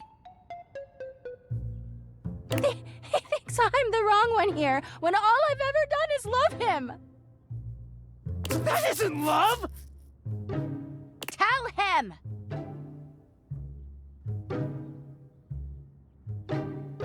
Tell her!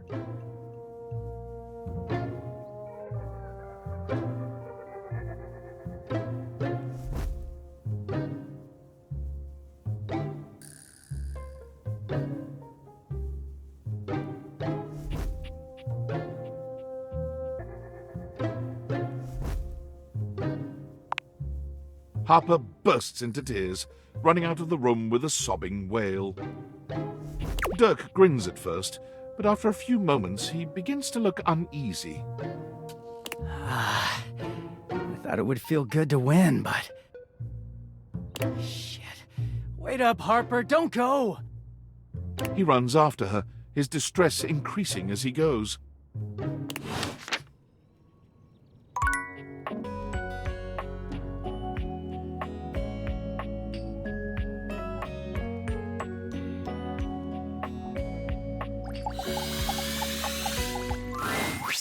I feel as if we are meeting for the first time.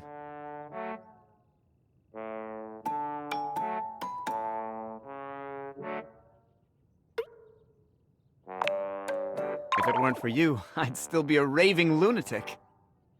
Now that I'm back to my old self, I'd love to thank you properly.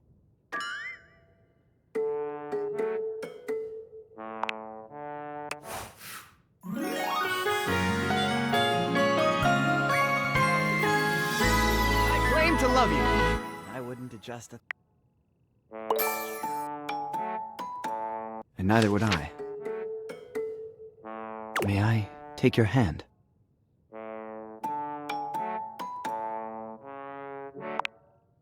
Sinclaire fans at himself with one hand, tugging at his tie pipes. My. Let's at least wait until after dinner. With fierce abandon, you show him that waiting is not an option. He is soon drained.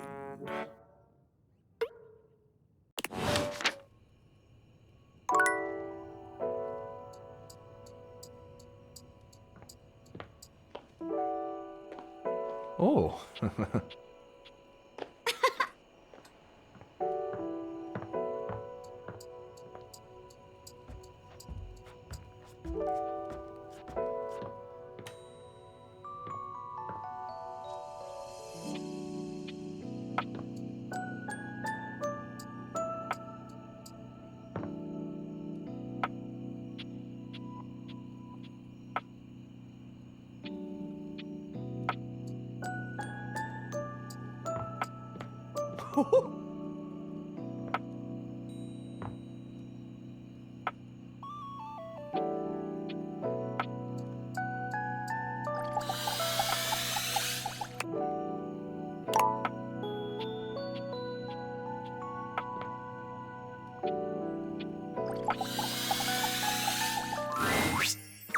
All right, my intrepid teammate. Let's do this!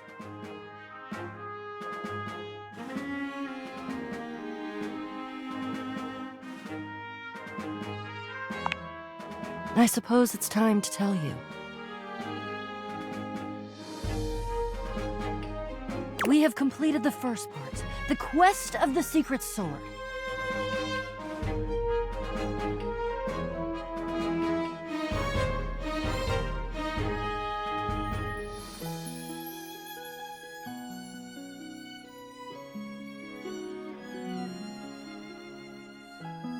But the second part, that's the one that hits closest to home.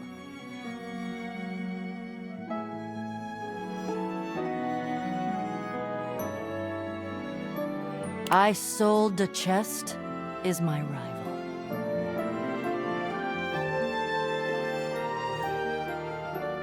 The part of boxes that are used to conceal, confiscate, and wrongfully withhold.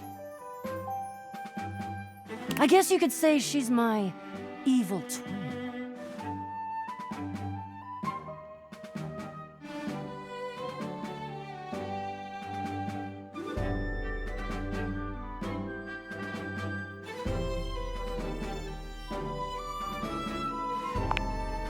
Well, if she's my twin, then yeah.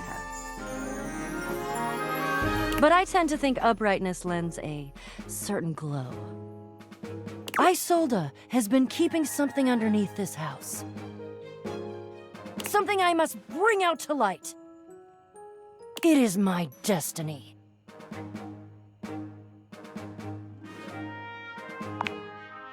That, I don't know.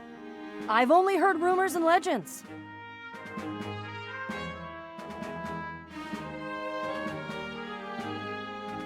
But I can't wait to find out. Are you ready?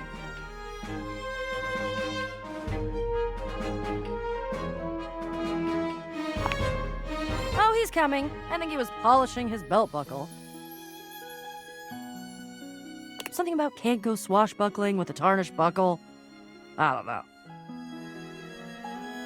Oh, aren't we all here, gathered in the gloom before the hurricane should sweep down on our unsuspecting heads? Hello, Jacques. So glad you could make it. Was definitely not secretly hoping that you would trip and fall and break at least one appendage, thus rendering you unable to show for our little rendezvous. Your concern for your shipmate is touching. More fool you. There's nothing that would have kept me from being here.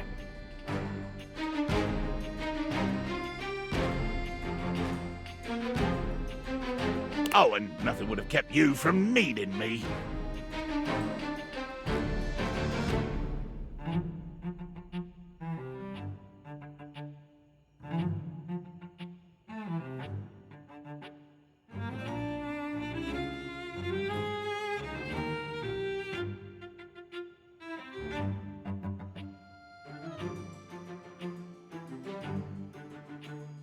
I hadn't shown up, no sword. No sword, no skullduggery beneath the floorboards.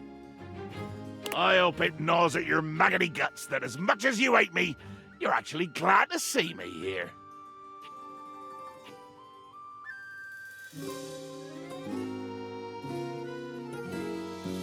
So I am. I do have a little surprise for you, though.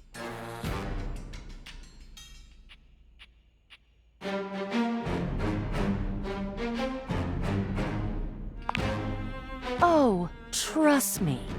This is gonna be worth it. Ha! Flap your sails all you want. We both know that I could still end you.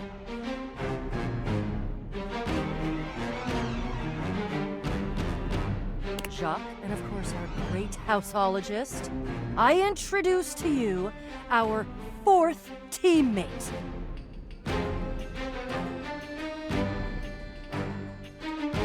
Meet Gaia, our resident globe, and an individual almost as well-traveled and storied as myself.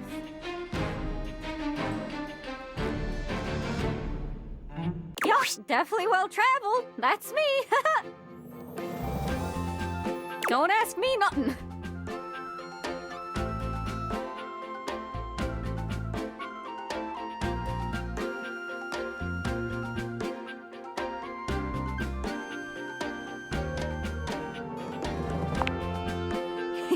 Don't tell nobody. I'm on a mission.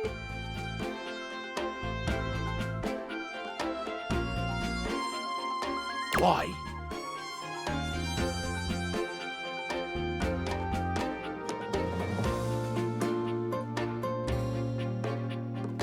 Why? Give me a reason. And it better be a good one, or I swear by the fingers I still have left, I will find a plank for you to walk. Why would you bring her?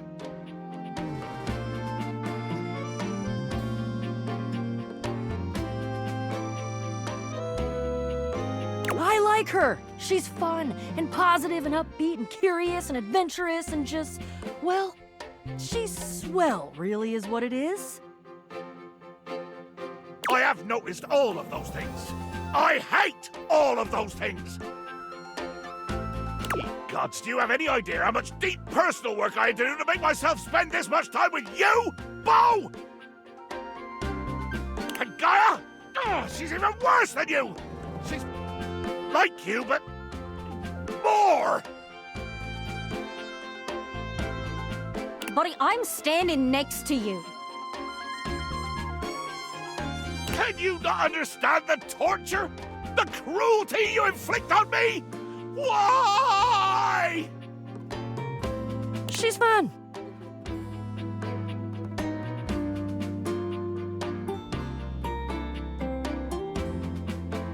Yes.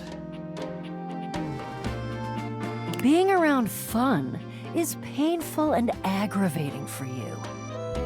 Yes.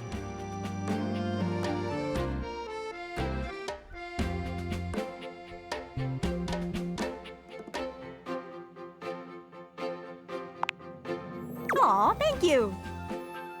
Gaia gestures to you to come closer. Human, a word?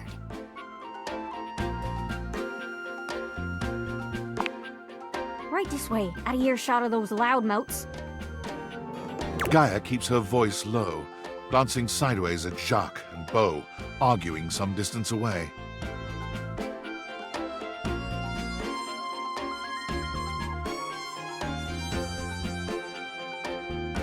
The real reason I invited myself was because I know how much these two can yap.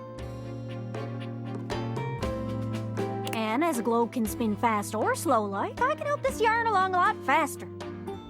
If you like, I can do a nice little summary of this here adventure. Or you could watch the light-hearted caper unfold in real time.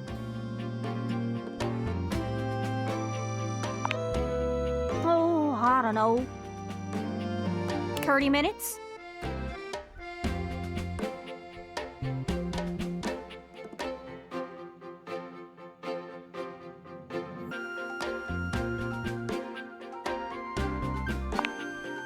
And here we are. Welcome to the crawl space. Wow! Didn't know all this was down here.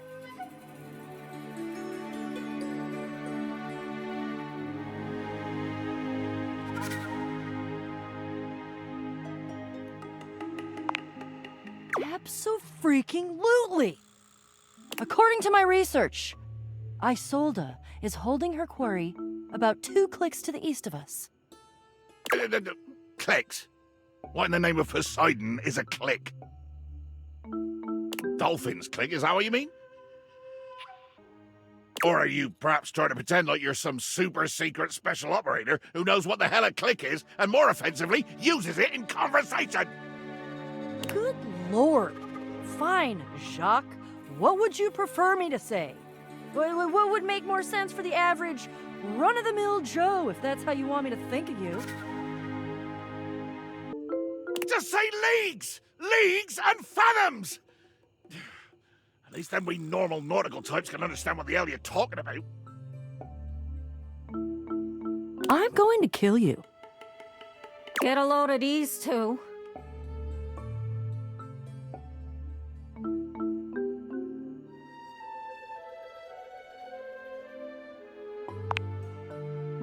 They're too alike, that's what's wrong. In any event, we're going that way.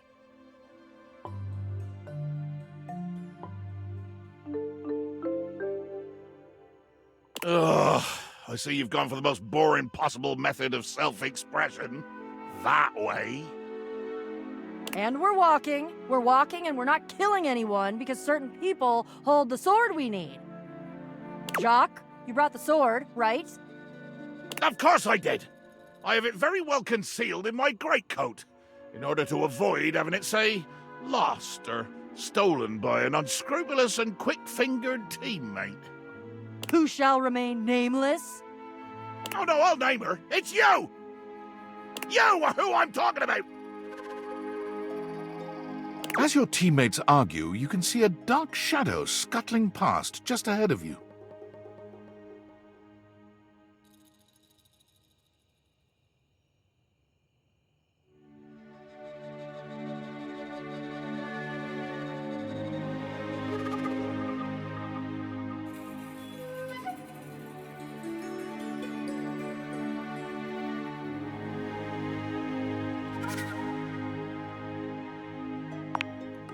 Whoa.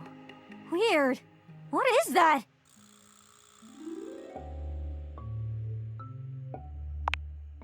Roaches! There are more roaches here than you've ever seen in your life, all gathered together and glaring at you like you've just insulted their mothers. What in the name of hell are these loathsome things? I've never seen anything like this on a ship! Oh god, oh god, oh god, oh god, they're everywhere. Why? I hate roaches. Jacques, I hate them! Why couldn't it just be rats? Huh.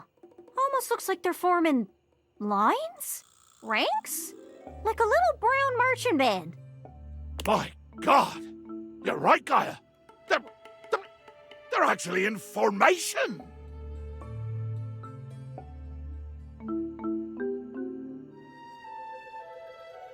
With their antennae rustling and their horrible little scratchy legs twitching. Oh dear Betsy, I'm gonna be sick.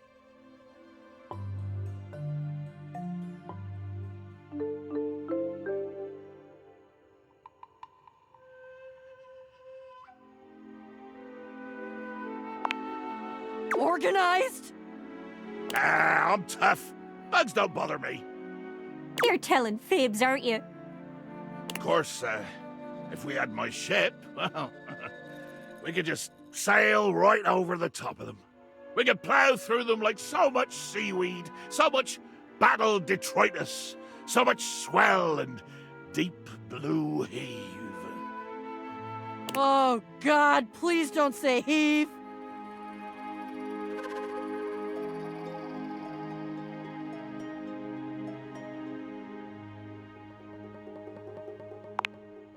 Then it will be battle!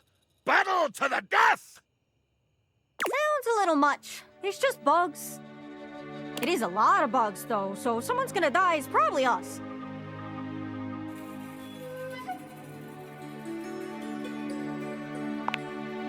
Oh, you've got it! Just take it out and show it to them.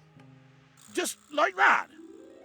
Unwind Le Peak from its careful protective wrapping and blazon it before this fearsome army. Le Peak?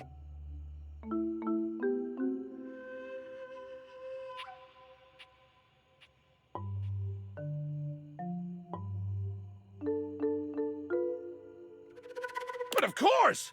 Every great sword in history has had a great name, and this one is no exception. Since it was mine, or at least entrusted to the sole care of my offices, I took it upon myself to name it. And I chose a Le Peak.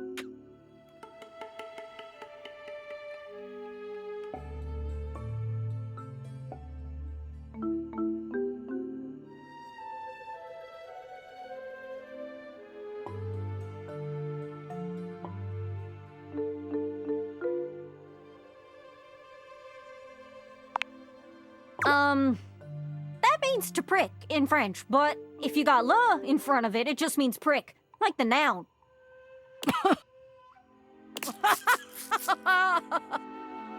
You, Jacques, sleaziest sleaze of the seven seas, named your glittery sword the Prick?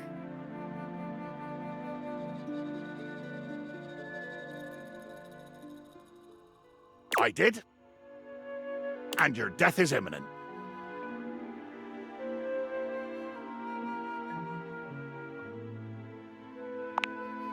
All of you. Death, conceptually, is imminent.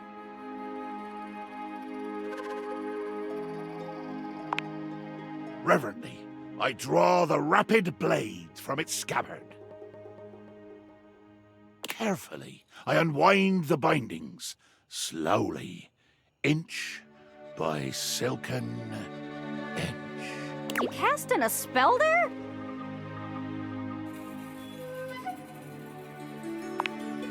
One final turn of the silk, and here she is. La Peak.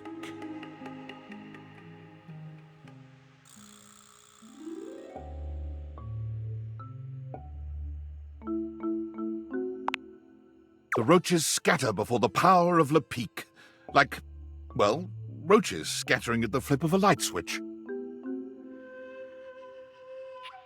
They're moving out of the way. They're actually clearing a path for us. Oh God, and we still have to get kind of close to them. Jacques, you go first. You go first, and you keep them back. You keep them, like, way over there and not near me, okay?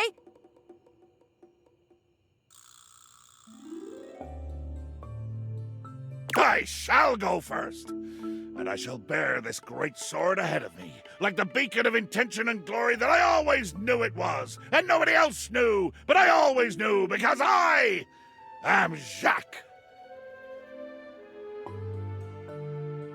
Well, well, well.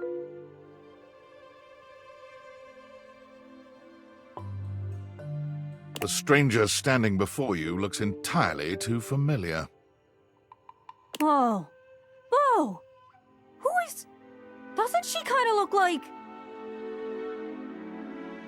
Look what the Blatodia dragged in.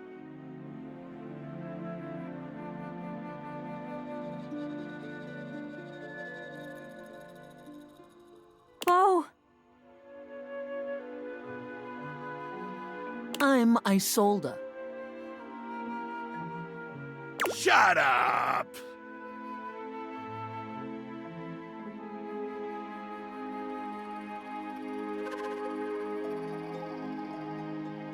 Ha! A first-rate zinger. I guess we can call off any battle now, right? I mean, with missiles like shut up being hurled. Woo!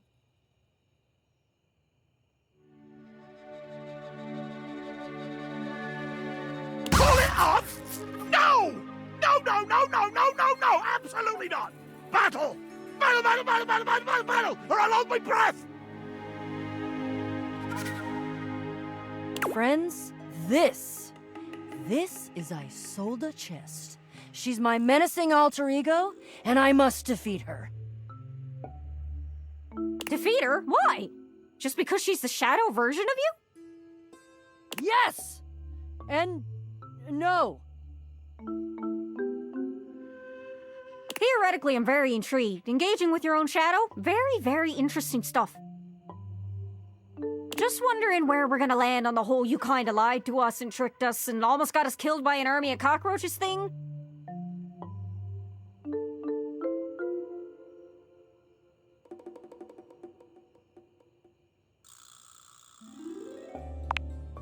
Gaslighting? Wait, the first gas street lamp in America was installed in Baltimore, Maryland in 1817, so in order to have gone through gaslighting, either you're much older than you look or there's some kind of vernacular at work here that I don't understand. Ugh, I hate facts. Hate them. They just make my skin crawl. Now that's some useful intel. Gaslighting means misled, lied to. I know, because it's one of the tactics I sometimes use on my enemies. You mislead people? Duh. Ah, I do too. Goodness, my little pirate. Looks like we have more in common than we might have thought. Maybe you'd consider a teensy-weensy swap of allegiance? Not for all the gold or treasure or whatever it is you're hiding.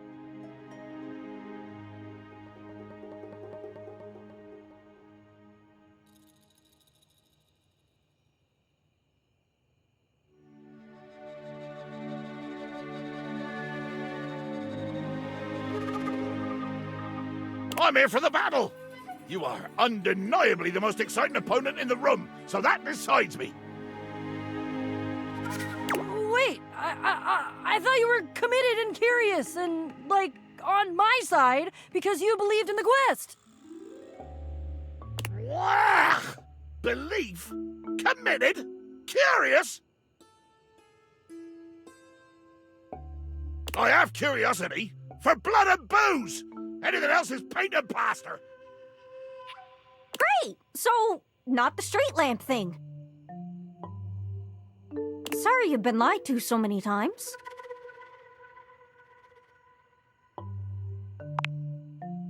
Enough jaw-wagging. Let's cut through the packing tape and get down to business. Glad you're so ready to divulge your secrets and be brought to justice. I'll tell you proudly what I've done. The true treasure I have stolen and kept for myself. Who knows?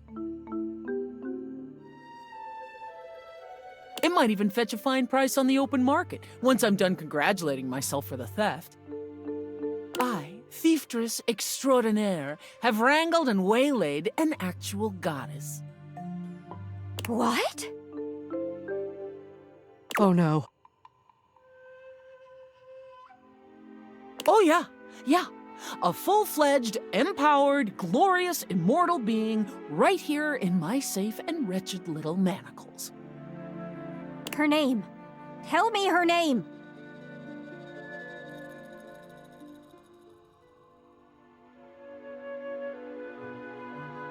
Ah, but Gaia, dear Earth, you already know. I have captured Rango Maiwenwa. No! Oh, great crates! Rongo Maiwenwa? She's been here this whole time? How could you? She's the animating force of the earth itself. She's precious. She's sacred. Yeah, well, she's mine. And there's not a damn thing any of you can do about it.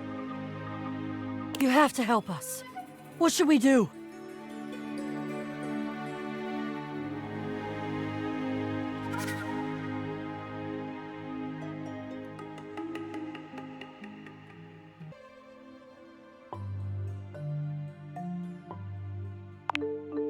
Turn me loose indeed, a rabid hound of hell, to harry and tear at this papier-mâché siren. Jacques takes 10 steps to Isolde's 1.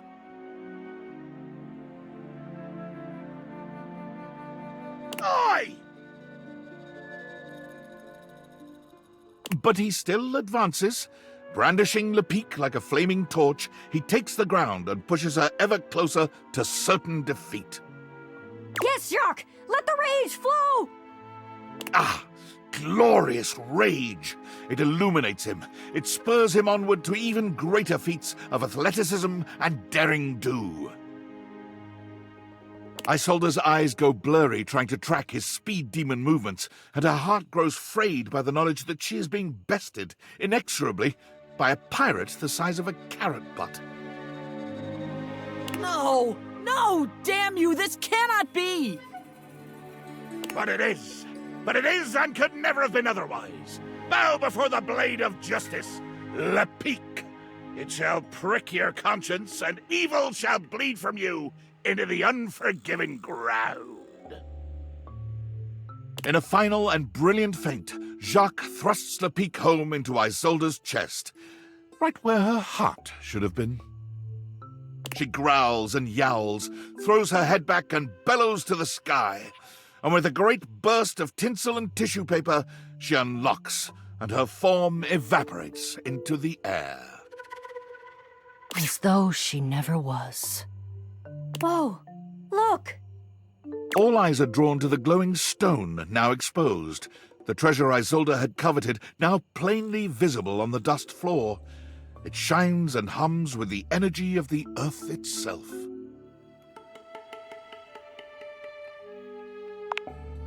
Ahem!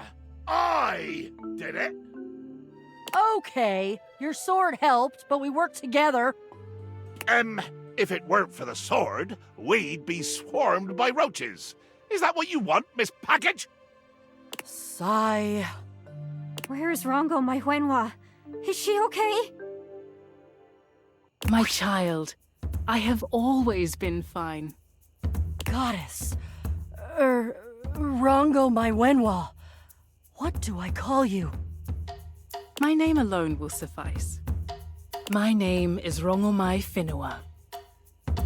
Oh! We've been mispronouncing you the whole time. My name is Bo. I've been dreaming about meeting you for so long, I can't even tell you.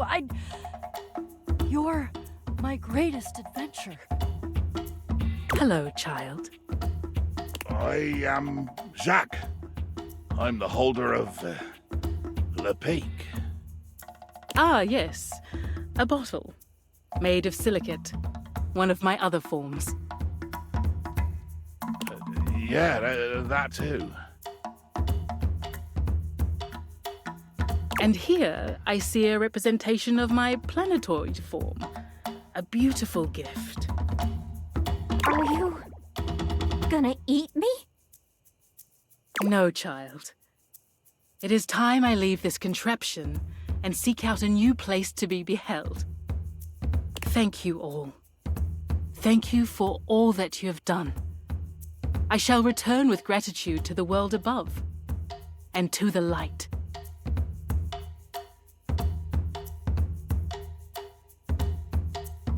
Though human, I must ask.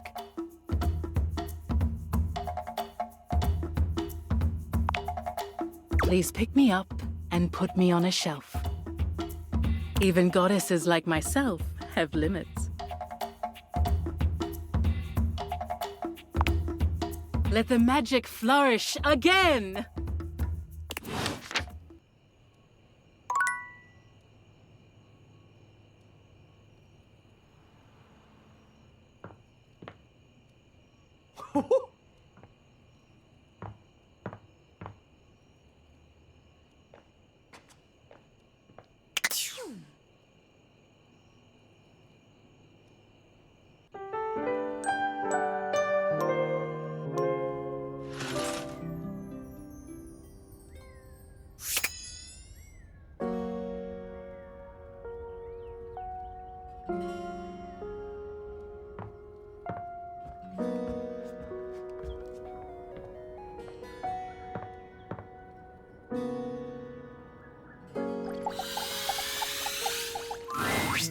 Hey, you're back!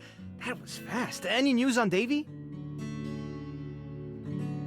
Were you able to check out that lead from Shelley and Stepford?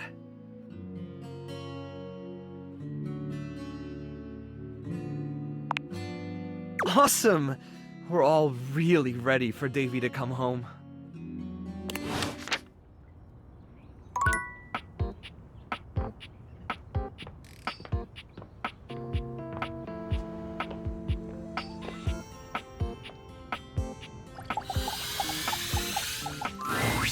There's no yelling when you enter the laundry room today, but the tension is the thickest it's ever been.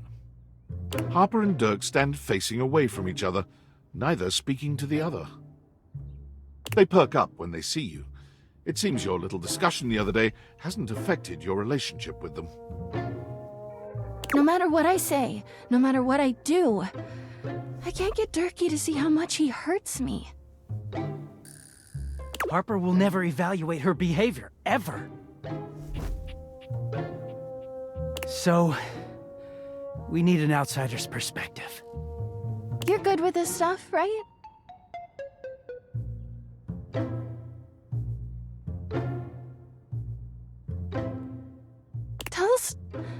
Just tell us what to do.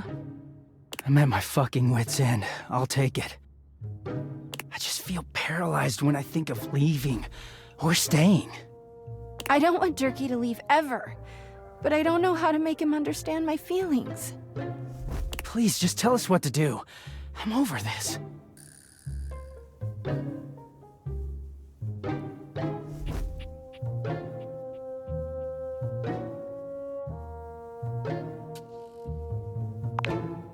Toxic? Come on, Harper. We both know it's true. Remember how it was for you with Chappie? You guys never fought like we do. Oh yeah, but... I saw everything back then. It was easy for you two.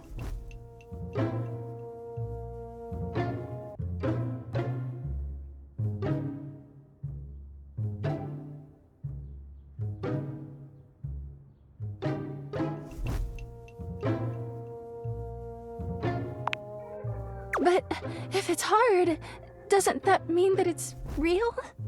I don't know about that. But do you really want to keep being sad all the time? I just don't even know what life looks like without you anymore. Remember how it was before me? You can have that again. You can find someone to love you like Chappie did. How can I? I don't know what's out there. You made me sad a lot, but you know me, and I know you. I don't want to start over.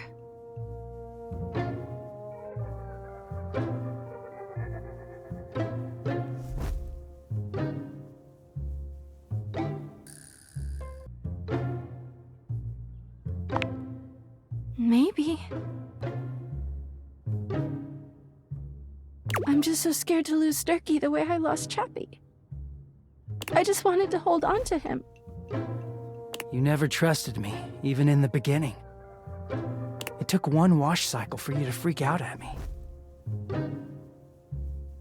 I didn't even know what to do with it, so I just hid from you. And it made it all worse.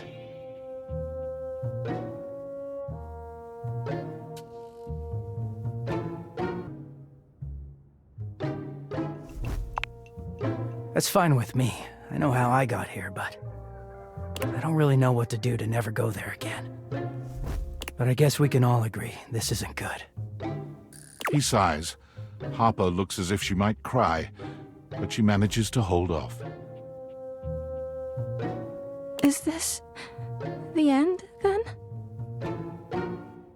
Think so, yeah. Harper holds her arms out, and though Dirk hesitates for a moment, he walks over to envelop her in a tender hug. I'll miss you, Dirkie. Don't miss me, Harper. Just take care of yourself, okay? Yeah. You too. They linger for a few moments, and then they part slowly, both turning to look at you. Hey, thanks for everything. We were so deep into this, we couldn't confront the truth on our own. I needed someone else to tell me it's okay to let go.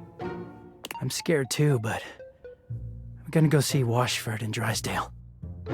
I wish you well, Harper. I really do. You too, Durkee. Dirk.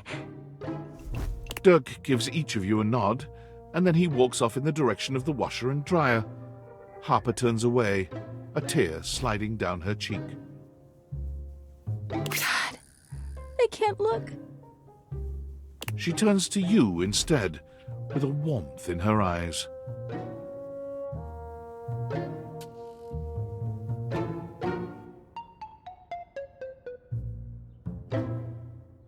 You know, you've really been there for me. Now that Dirk's gone, I never realized just how weighed down he made me feel.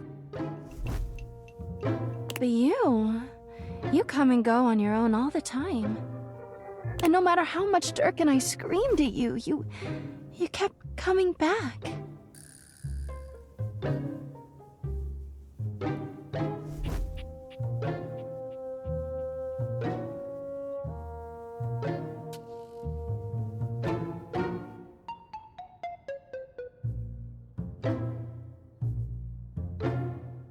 Maybe it's not that I have a trust issue. It's that Dirk couldn't be trusted.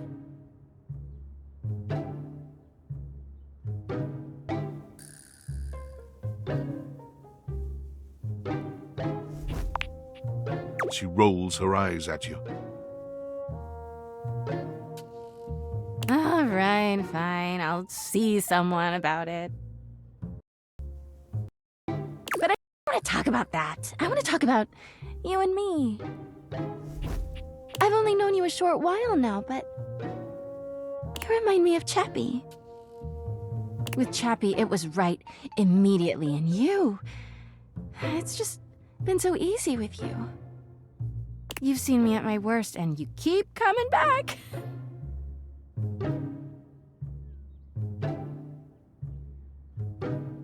I know it's a little fast, but I believe that when you know, you know. Please, tell me you'll stick around. I want to be with you.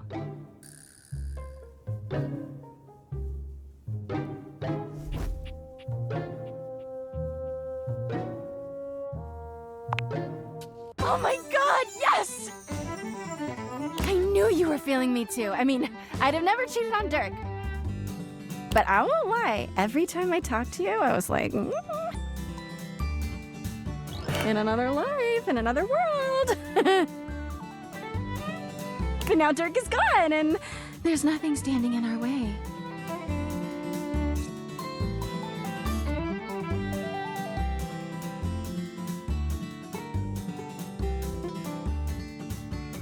Harper wraps her arms around you, deeply intense emotion radiating from her gaze.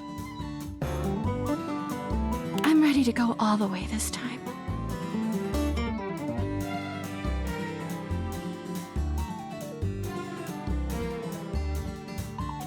Her smile grows strained for just half a second. Just don't leave me, okay?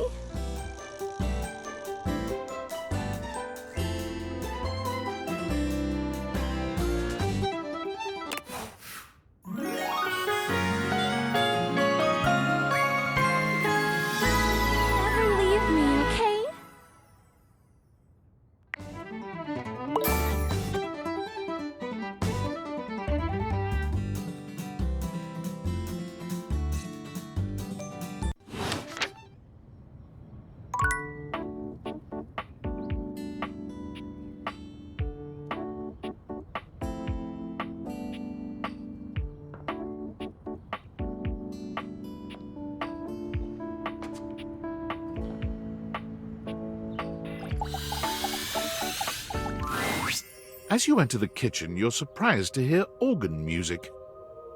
Are you sure we can't try another track? Again.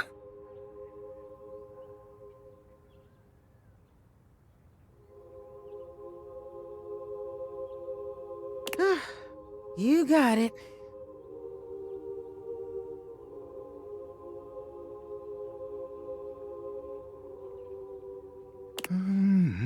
Thy fans, thy grace, thy handle, thy interface.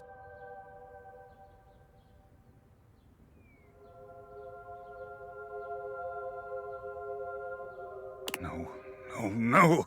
Oh, grease devil, take it all.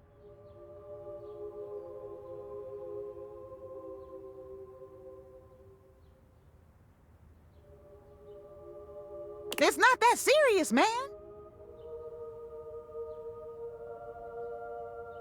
It is deathly serious. The friar pounds his fist on the table. I'm not sticking around for this. You can just sing it to yourself. I must get this right.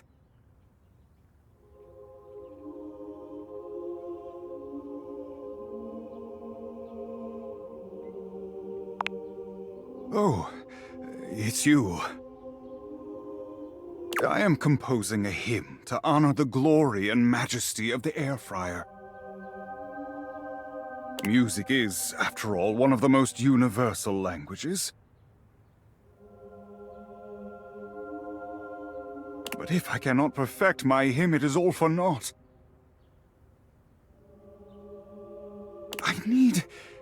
I simply need to step out of my own mind. I am, perhaps, too close to the subject. Tell me, how does this strike you for a title?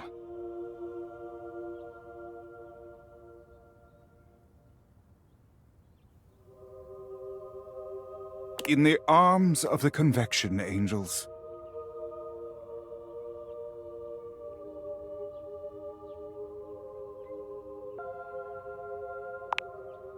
Yes, good. Excellent. Now then, for the chorus.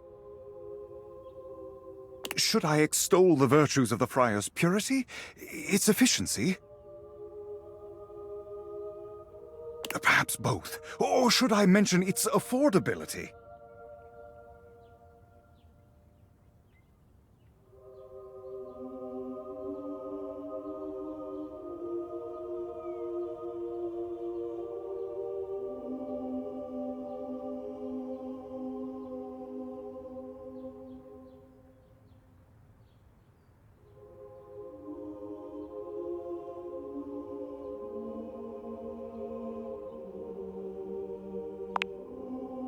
Yes, I suppose there is room yet if I compose creatively. And finally, for the finale... Perhaps I should light a candle? No, too old-fashioned. Perhaps I will time it to incorporate the dignified beep of the friar.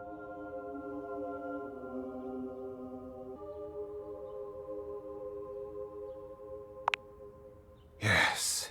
Yes. The grace of its beep, the flash of its most holy light. Yes, the beeping must be our grand finale. I've but one last thing to ask of you. Listen to this composition, and tell me how it strikes you.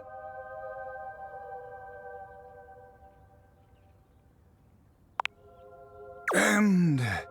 Finn. Tell me, how did that make you feel?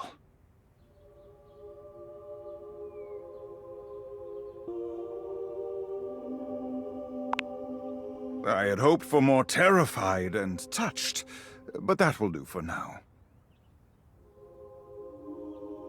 Here, I trust you. Hold on to the hymnal for now. Let it inspire beauty.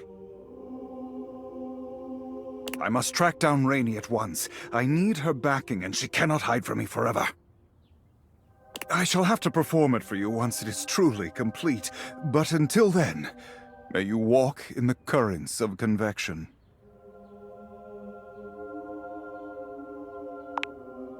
The friar sets off at a fast march, walking right past you, singing under his breath as he goes.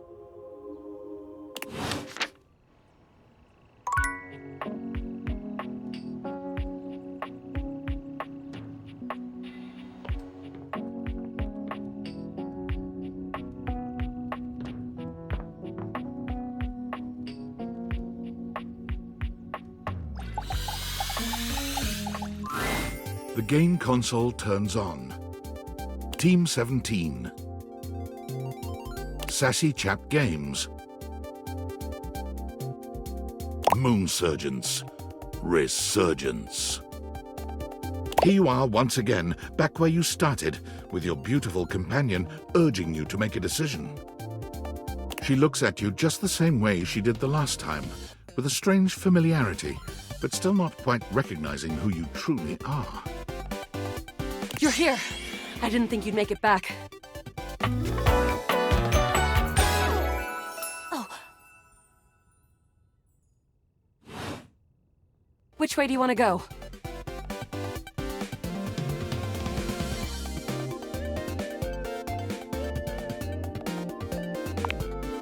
Of course we've met. We've been about 17 hours into this quest line.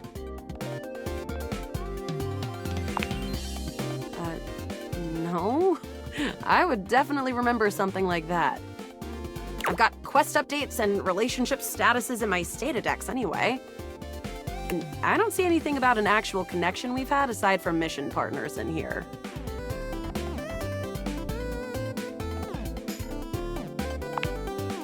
All right. I'm familiar with the trope, okay? When I was little, I thought up a secret password that only a time traveler would be able to tell me. The password for me is Lincolnberries. Just give that to me next time you see me, and I promise I'll believe whatever crap you hash at me. Now let's get back to blasting. Oh, you just equipped my Zauer rifle, which means that you're thinking of unloading a whole lot of Zaker charges on these scroufs out here. What are we gonna do?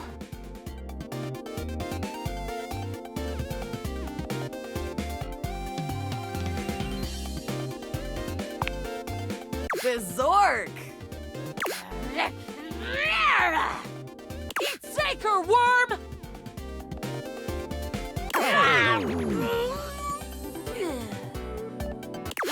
88 charges later, that's a whole lot of scrouf carcasses. Nice haul. That ought to teach Celine and her goons. We're near the compound of the Upholders. They'll have assassin class Upholders, as well as surveillance class. We'll have to sneak our way in, and probably start dispatching them with utmost violence. You up for it?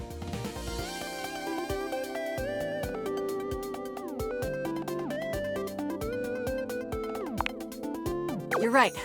I'll put on my +5 shadow suit. It'll help us get through the sensors in there. Upholder tech is nasty. I found an entrance on the dark side. Should be an easy way in if we just follow the marker on the map.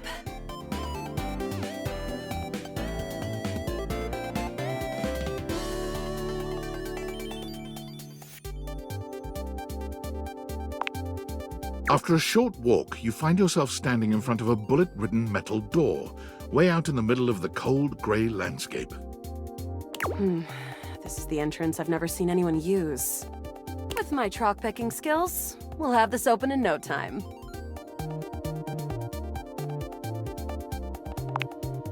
Luna picks the lock, allowing you to peer inside. Here we go. Upholder Central inside. There will be Surveillance Class 2, which can sound the alarm.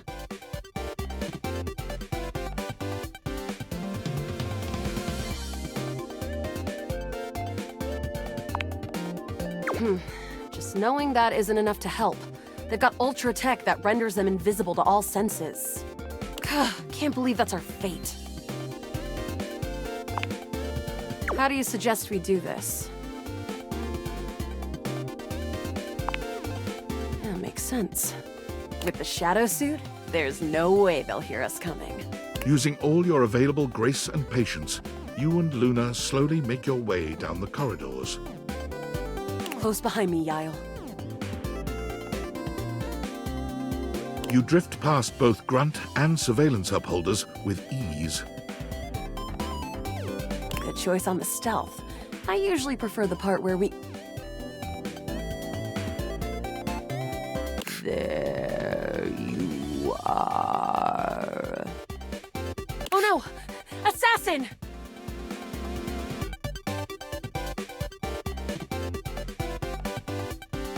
From your stealthy vantage point, you can get a vague sense of what's happening.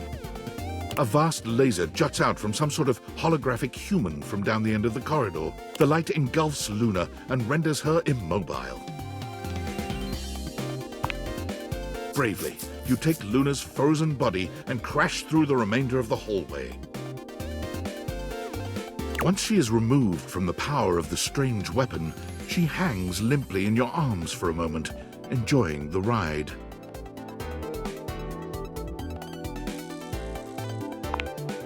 Oh, guess I don't have to whisper anymore. You run further through the maze-like compound and finally make it to an empty office. Crah. We lost a lot of gear there in the tryst of battle, but at least we still have enough health to get us through to the end. We're getting close. You wanna press on, or should we take a crafting break? Let's go. You and Luna make your way through the final threshold and stop right before the entrance. Oh no. There it is. The horror of it all. The way opens up into a large regolith cavern. Mining constructs mingle with moon rocks as the terminus of the station is reached.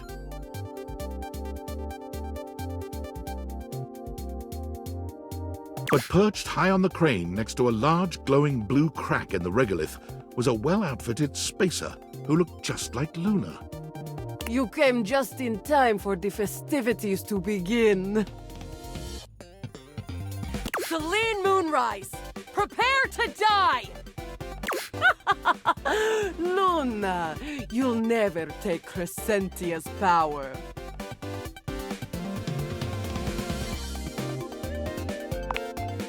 Yes! Oh, what's wrong with me? The glowing crack seems to swell. Charge, bitch!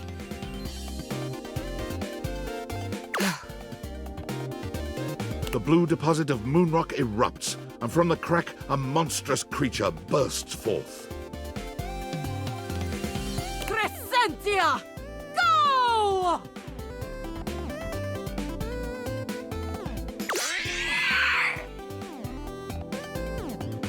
Ah!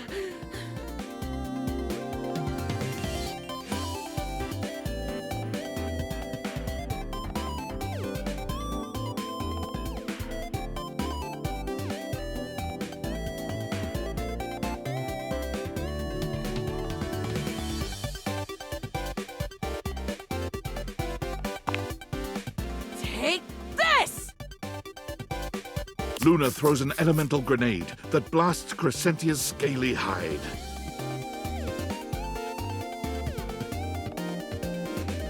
The battle is fierce, but ultimately Crescentia and Celine fall to the ground. Presumably dead. Wow! Did that without even a single save. Great job, Guile. I couldn't have done it without you.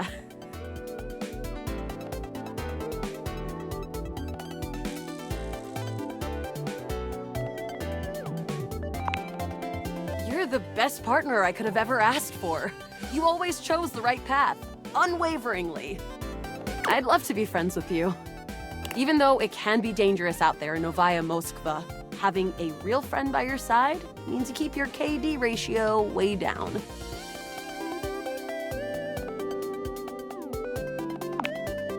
Oh, it'll stick all right, fantastic traveler. Next time you come back, I'll remember you for sure. My friend, this time...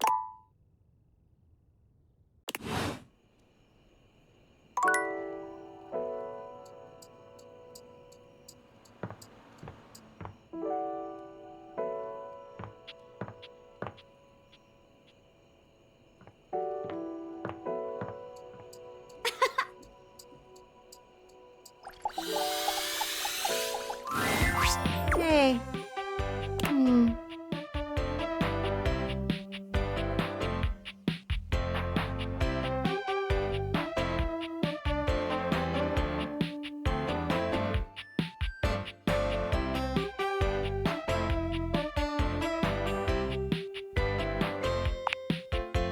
I'd rather you didn't, actually. Sorry if that seemed rude. I'm just in my head right now. Do you mind coming back some other time? I'd rather be alone right now.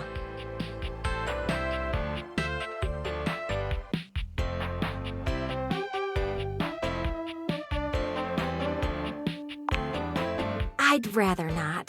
Thanks.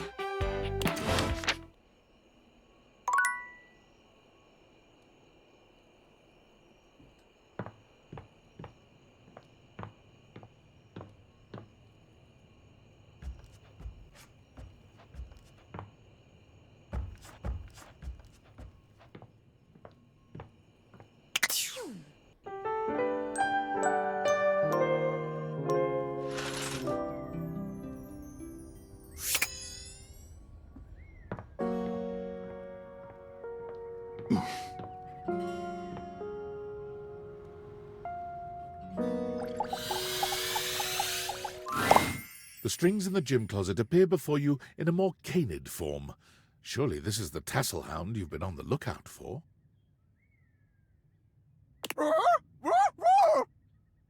It leaps into your pocket, ready to go back to Mateo when you are.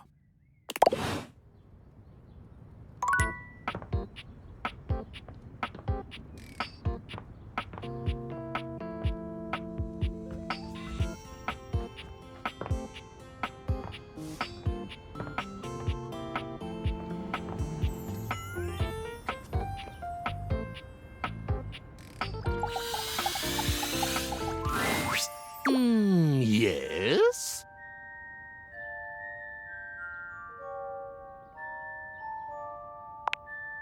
The Madame. For her, I shall assist. Wonderful audience member, the Madame. Only from afar, mind you, but I've seen her in the distance. Kind, quiet soul.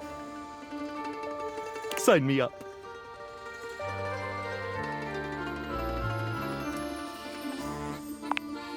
Consider it so.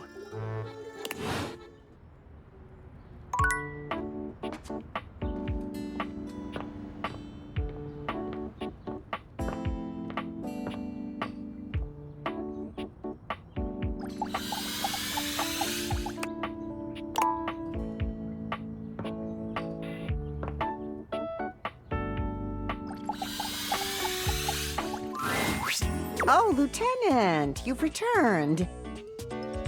How goes the search for more recruits? Oh, dearie, you did it! I just got off the line with HQ, and they're going to be sending around our official certificate of rank. Stella, Lieutenant rank 2.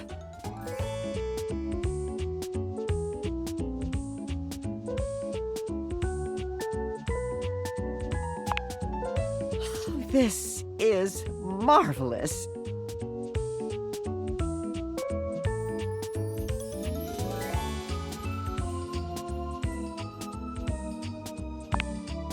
You'll be my right hand, and we'll climb the rest together.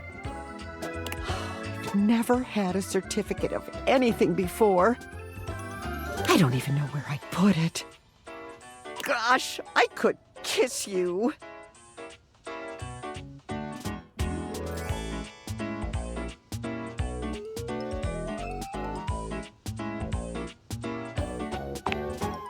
Oh, I mean, I wouldn't want to impose.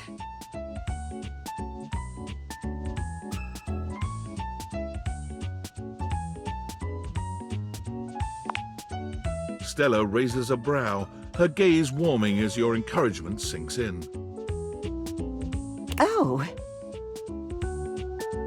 Well then, why don't you step up to my office? You step right up into Stella's warm embrace.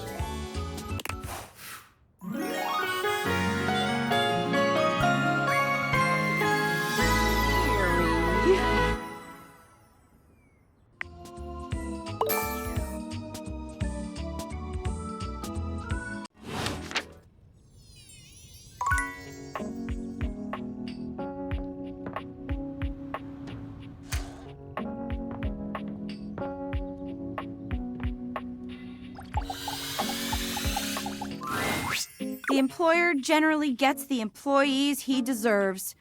Jay, I've been trying so hard to date.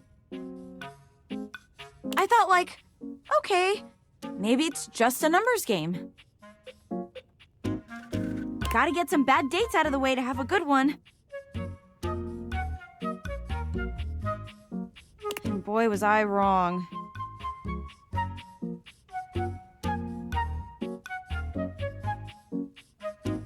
It's okay. I get it now. This is just how it is for someone like me.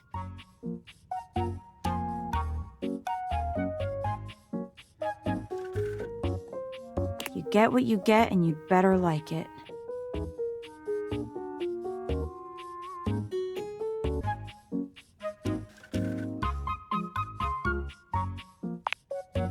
Maybe not for someone like you, but the facts are facts, and for someone like me, that's just facts. My date should be here any minute now, actually. There's a strange chill in the air, a note of dread that raises goosebumps along your arms. You feel Sinclaire before you see him, but he makes his presence known quickly enough. Here comes lovin'! Choo-choo! Love bus comes rattling into the station.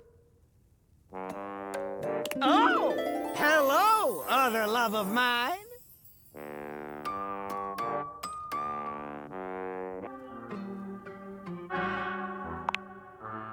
It's not funny to say things like that, you know. Wait. No. No! Penelope breaks away from Sinclaire, who continues walking as if she was still holding his arm. I can't believe I didn't think of it before. Everyone wants to be appreciated, so if you appreciate someone, don't keep it a secret. Mary Kay Sash. I've been keeping my appreciation a secret because I was so scared of rejection. That's why I've been dating all these weirdos. But even those guys rejected me. So heck, why not? What's one more little rejection? I mean, it'll just shatter my heart into a million pieces, but whatever.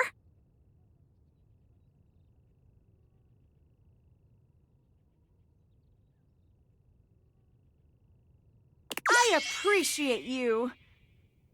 Like romantically.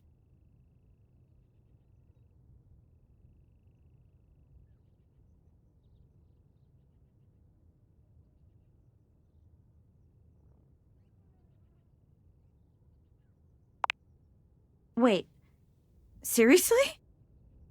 You're not rejecting me? I made you watch me date all these other objects when you were right there. You know what? No, you will not ruin this one, Penelope. Would you like to maybe go on a date with me?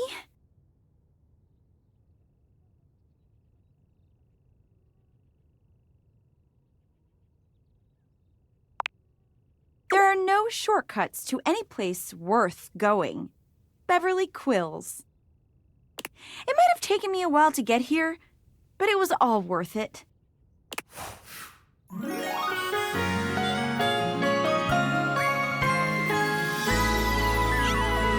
found love! Ah!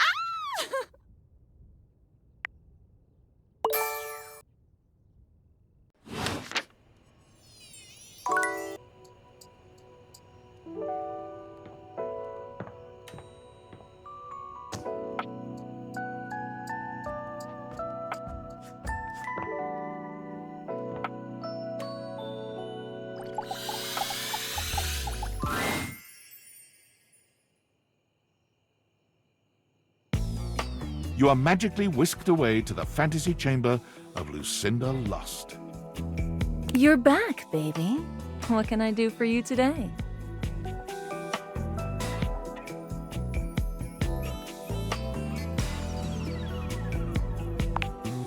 Oh.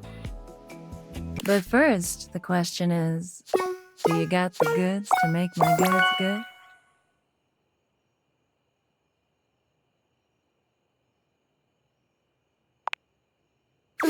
get lusty. The spectral energy flows through your dateviators, and what was once an incredibly horny microtransaction becomes...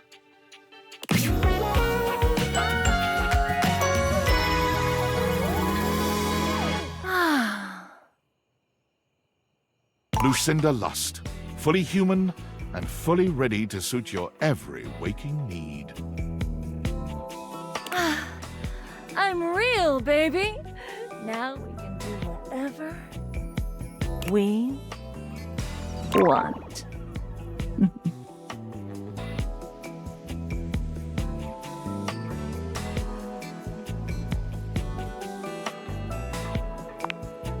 It's time. Lucinda Lust in human form awaits. I can't wait, baby. 1 hour later, the two of you are barely beginning to start. Finally, it all feels so real. 2 hours later, and fluids are flowing freely. More, more, more. Do you continue?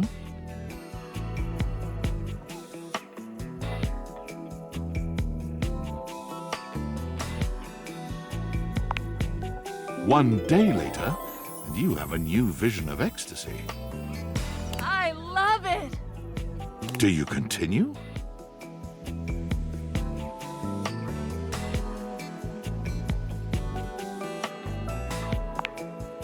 One week later, and your head is spinning. Your senses cannot handle anymore.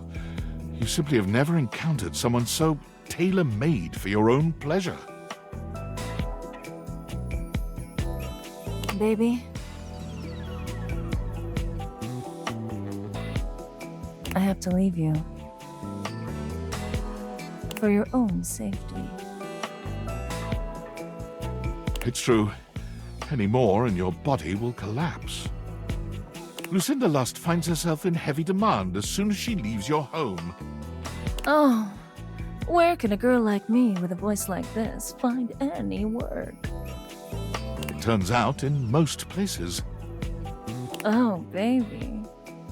From audiobook narrator... 'Twas brillig, and the slithy tones. Oh. To commercial voiceover... Do you have problems with drainage? To traffic light signs. The walk sign is on. Lucinda Lust helped to make the world a much, much sexier place. We did it! We brought a dateable object to life! Yes! Sorry. How do you feel? Is it tingly?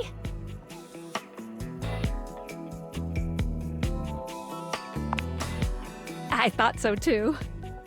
At first I was nervous, but I hid it under my bubbly exterior.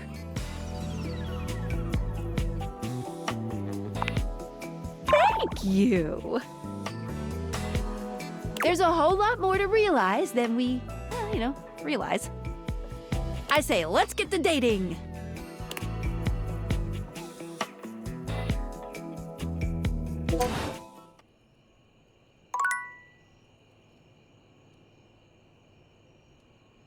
Hmm?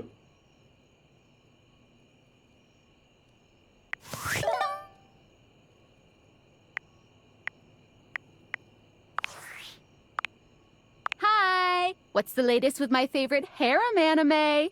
By which I mean your life.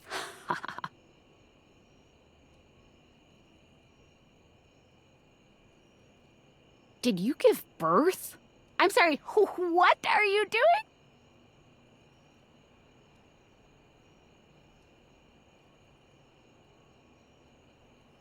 Okay, the name is not the weird part.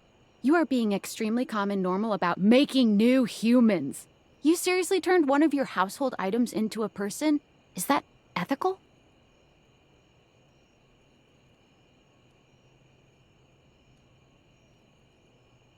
That doesn't mean they know what they're getting into. Humans have wondered what it means to be human since, like, the dawn of time. Like, we people who are born as human beings and die as human beings, we still don't even, know what that means to us. Is it fair or okay to bestow that condition upon, I don't know, your kitchen cabinets?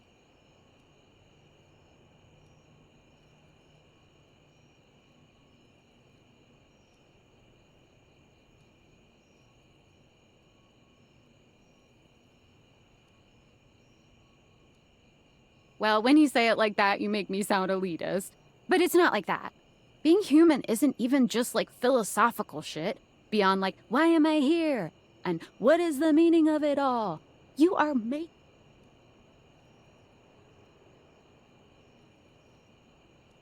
Okay, so you are making human beings just appear out of thin air. They don't have social security numbers or permanent addresses or any of the shit one needs to live in this country. Is that just fine?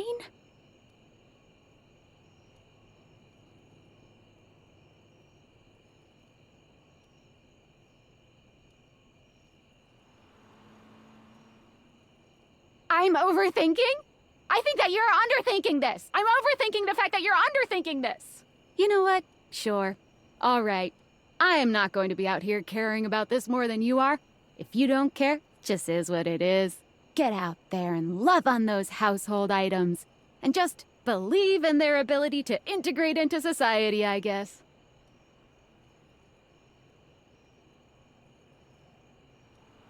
God, I wish I had your confidence. Well, look, I am no hater. I mean, I am. But if you're happy, I'm glad you're happy. I won't pretend I understand how this furniture-to-human pipeline works, but if you're good, I'm good. End of story. I'm gonna go get something to eat. Have fun making things, people!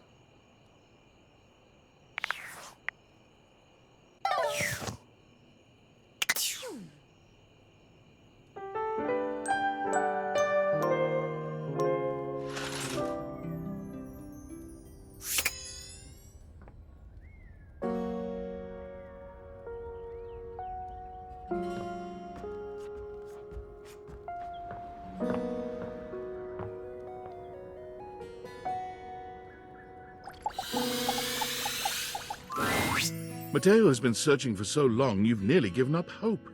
But then... Davy! Davy leaps into Mateo's arms, and the two enjoy a touching reunion. Woof! Woof! Oh, Davy, you're back! You had us all worried! What's gotten into you, huh, bud? Taking off like that? Oh, I can't believe you found him!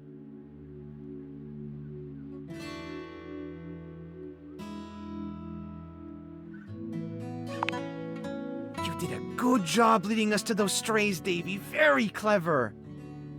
Is that what this was all about? You've been out trying to be a rescue hound all by yourself? Woof, woof, woof. I'm guessing he had another friend with him when you found him?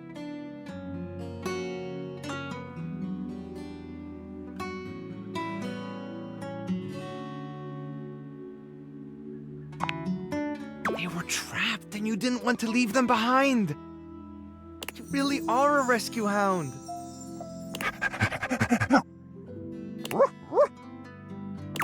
That's my good boy. All right, let's take a look at your new friend, huh? See what kind of shape they're in. Hey, little guy, come on out. It's okay. I'm not gonna...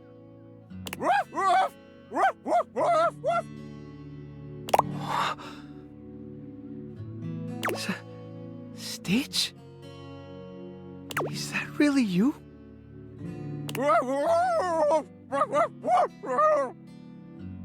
Stitch!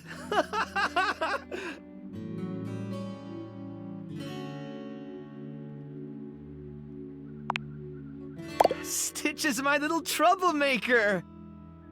He was always falling off to chase things around the house. That's the problem with Freyhounds. There isn't a stitch they can't slip through. And trust me, I tried them all. That's how he got his name, isn't it, buddy? But one day, he took off and never came back. I tore the house apart trying to find him. That's when I realized just how many strays there were around the house. All of them, just like Stitch. Lost and alone. So I started the rescue. And I just kept searching for Stitch and for any other inanimals that needed help. But when Davy disappeared,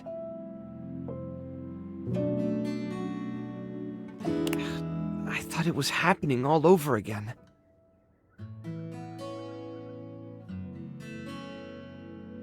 All that time I dedicated to looking after them, and I still let one slip away.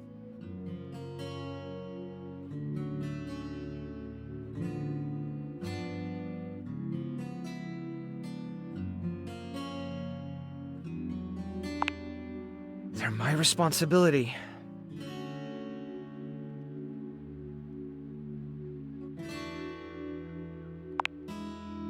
Maybe you're right.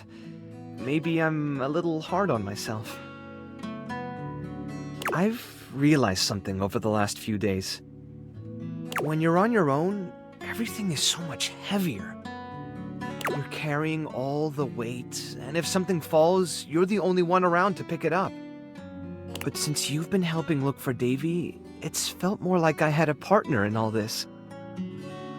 Someone who cared about my little family as much as I do. Now that Davy's home, the thought of seeing you go, honestly, it makes me kind of sad. You've become part of the family, and I don't want to lose that.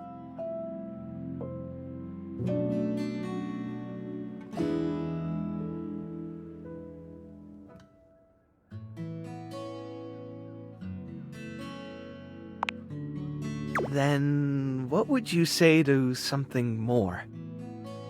I've never really had a lot of time to go out with someone, but I'd love to make the time to be with you.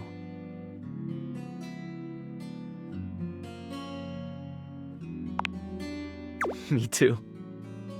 I want to keep talking, but I should really look over Stitch. He's had one Chanel of a ride. Come by later so we can talk more?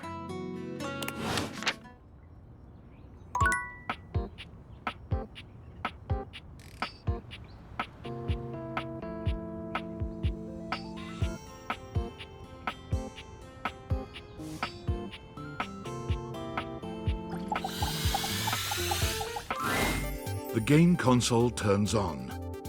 Team 17. Sassy Chap Games. Moon Surgeons. Resurgence. Here you are once again, back where you started, with your beautiful companion urging you to make a decision. She looks at you just the same way she did the last time, with a strange familiarity, but still not quite recognizing who you truly are. You're here. I didn't think you'd make it back. Oh. Which way do you want to go?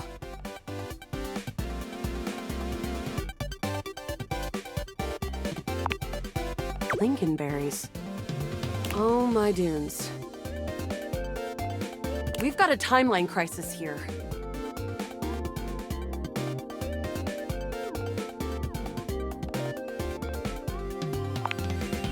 Preparation came in handy. Come here. Let's find a place to hide from these scraps while you tell me what to do.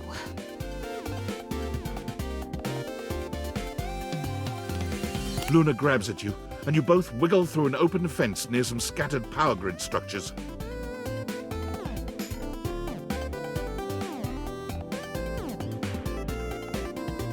Just tell me where to go.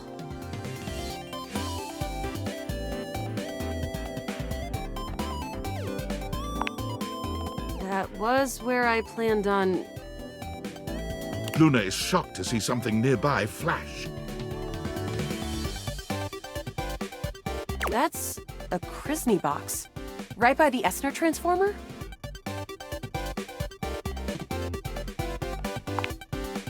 Left behind by Krisny and Associates.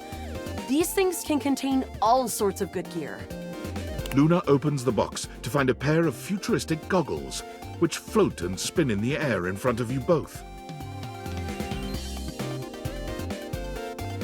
These are Mark II Xeno goggles.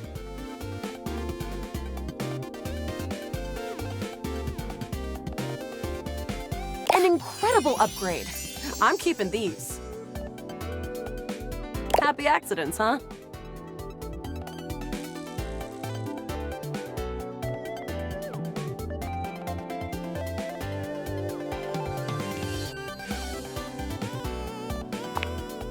I'm the only one who can wear them.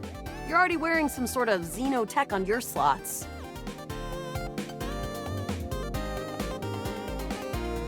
Looks kinda lovely, if I'm being honest.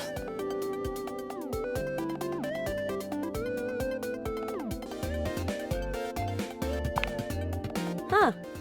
Might be into that. After the part where Celine goes full transcendental.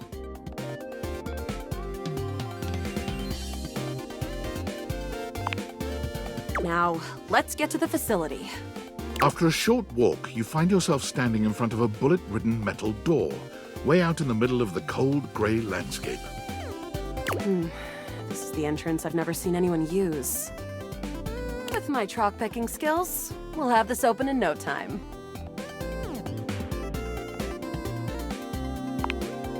Me, I'm your average member of the Resistance. Maybe above average. We fight against the Upholders who are determined to do everything in their power to druck everything up here on my homeworld.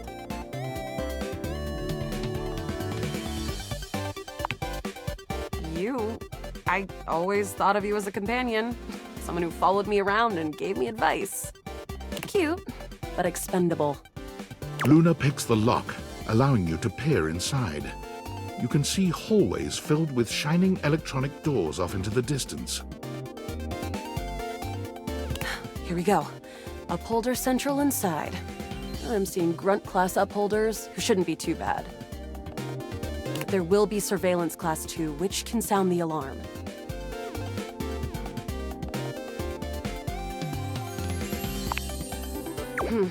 Just knowing that isn't enough to help. They've got ultra tech that renders them invisible to all. Can't believe that's our fate. And leave myself open to getting killed? That tech is impressive, but not combat ready. How do you suggest we do this?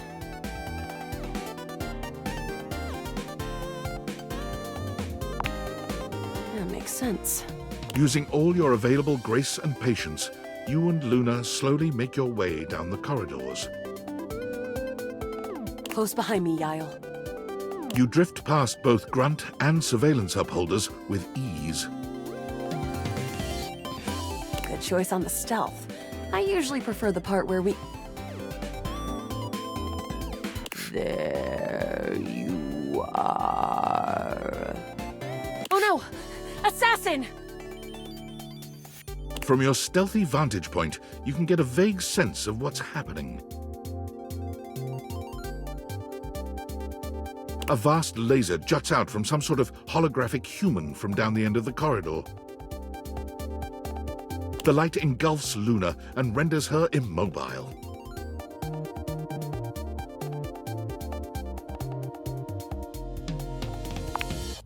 Bravely, you take Luna's frozen body and crash through the remainder of the hallway. Once she is removed from the power of the strange weapon, she hangs limply in your arms for a moment, enjoying the ride. An assassin-level upholder. They've got digitech to keep themselves invisible. The only hard counter? Xeno goggles.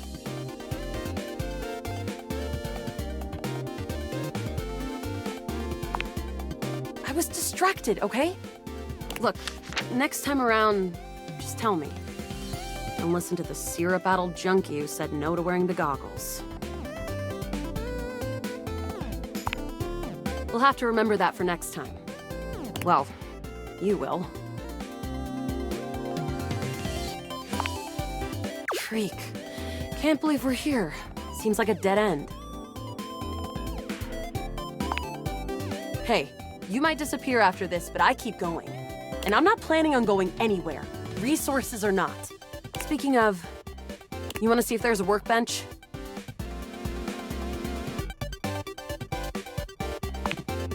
All right. We're getting close. You want to press on, or should we take a crafting break? Let's go. You and Luna make your way through the final threshold and stop right before the entrance. Oh no. There it is, the horror of it all. The way opens up into a large regolith cavern. Mining constructs mingle with moon rocks as the terminus of the station is reached. But perched high on the crane next to a large glowing blue crack in the regolith was a well-outfitted spacer who looked just like Luna. You came just in time for the festivities to begin. Celine Moonrise, prepare to die!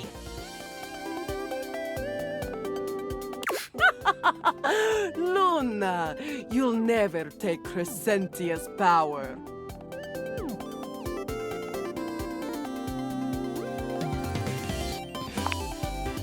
I agree. I am invincible! The glowing crack seems to swell. Charge, bitch!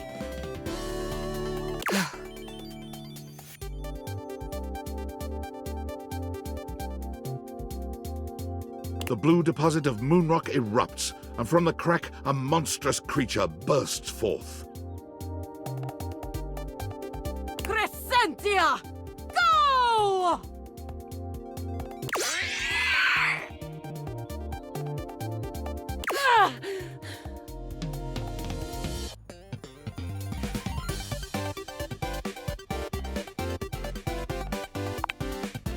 Take this!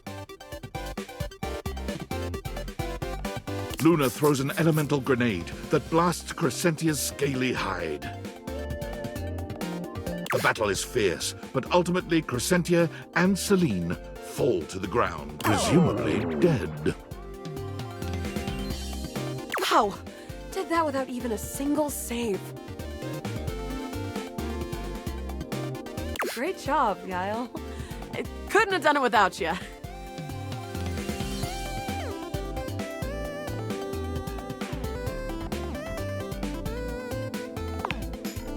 Well... Luna's Xeno goggles catch a small screen dropped from Celine's grasp. Wait, Celine left something behind. Luna picks it up and turns on the display. It's the recipe for a harmonic stratospire. The Resistance has been working on this tech for a generation. It's a way to take fractured timelines and concentrate the differences in power into a deadly beam. That beam can erase a crack in the continuum for good. And I think something about your timeline tripping abilities and Celine's rise to power have something to do with each other.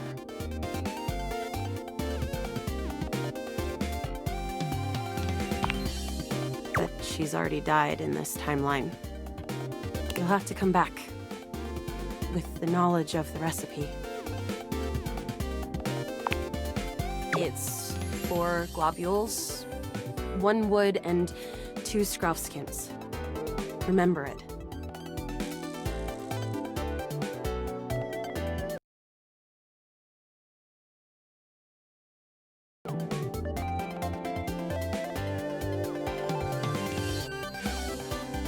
Remember me. Luna is already beginning to fade away.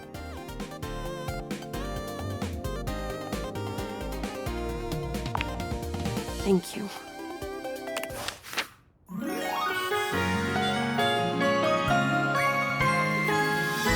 Thank you. Truly.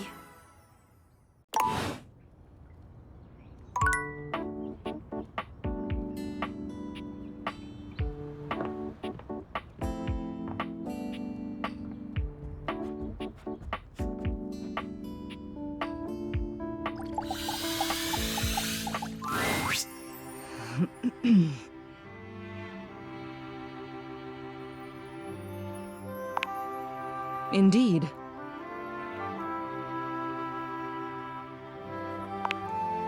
But what?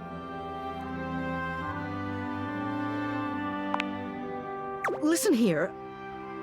I appreciate all your work resolving this matter and everything you do around the house, but this is entirely out of line. You can't just go rooting around in the personal affairs of others.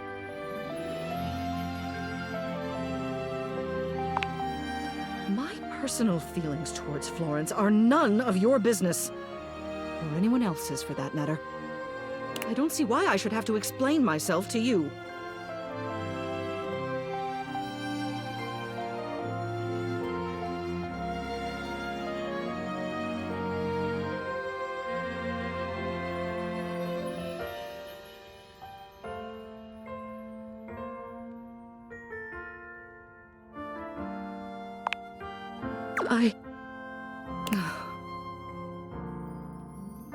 It doesn't matter how I feel. It doesn't matter if everything you're insinuating is true. I'm the mayor. I'm a ceiling of station. I can't just go traipsing around with my secretary.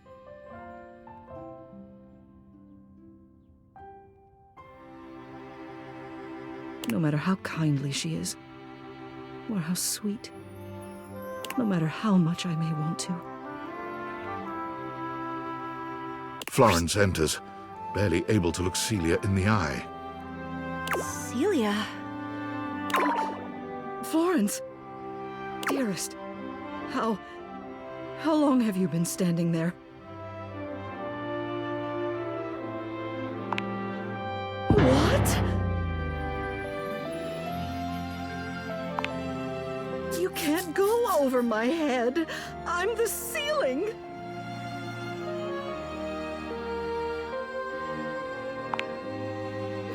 Quiet. Miss Mayor. Celia. Is it true? I'm sorry.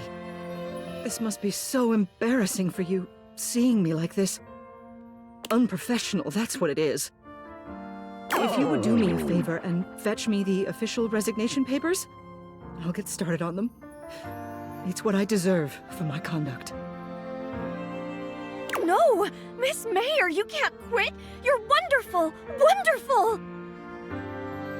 All this running around you've been doing for the last few days, I had no idea it was for me. I must cause you no end of trouble. No.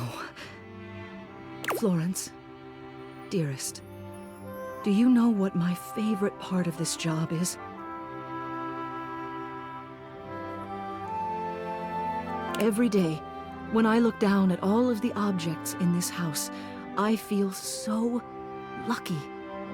Because from this angle, I always get to see you.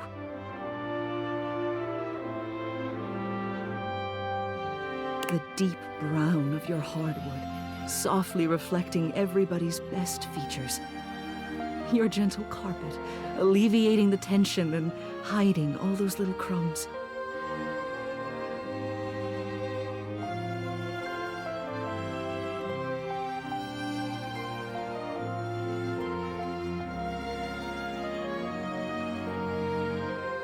You're a dear, Florence. My dearest.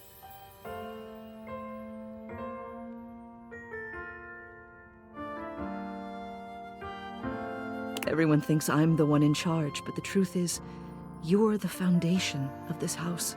I wouldn't be anything without you.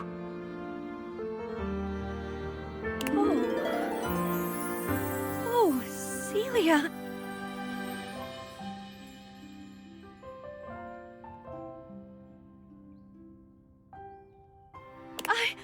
I felt the same way about you for so long. But never in my wildest dreams did I think you'd ever...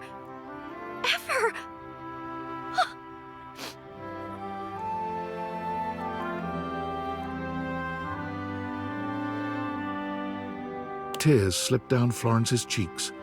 Celia reaches out to dab at them with gentle hands.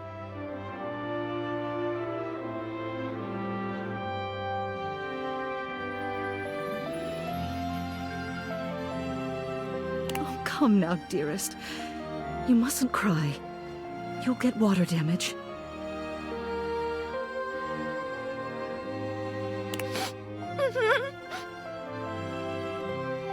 now. What are we going to do about this? It simply won't do to have an elected official noodling about with one of her employees.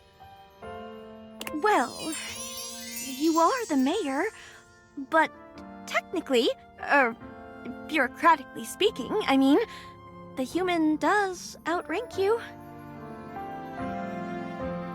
They could maybe write up some sort of document that makes this okay? Well, there's an idea.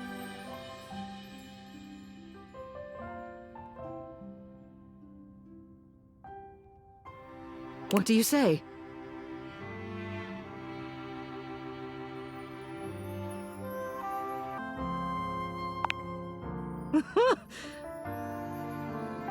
Shingles above!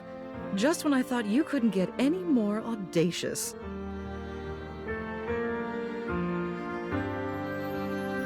I wouldn't mind. I think you're wonderful. If you plant your feet on me and stretch your arms up as high as you can, we can all hold hands at once.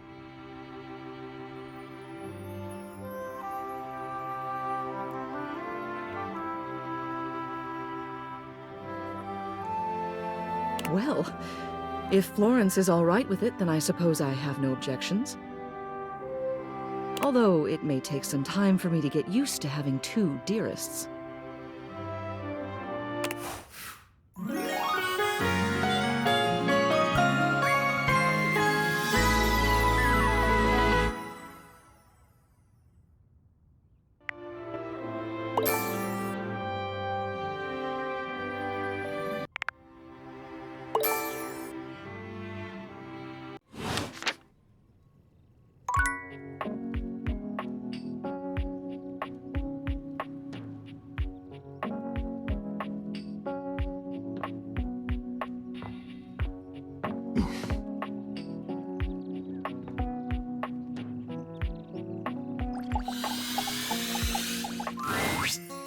Hey, you're back! Guess what?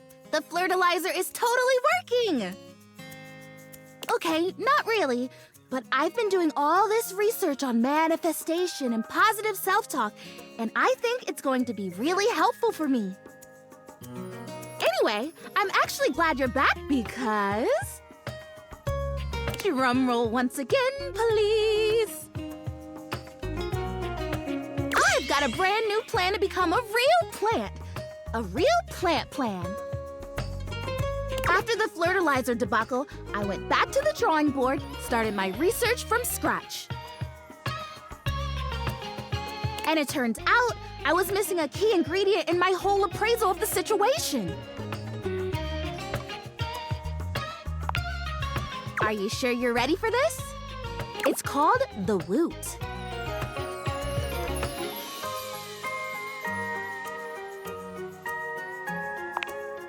I think you're really gonna connect with this. The woot, basically, is love. I know it sounds cheesy, but hear me out.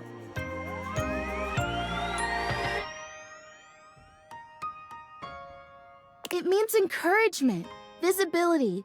Woot is the essence of giving someone support, cheering them on, believing in them.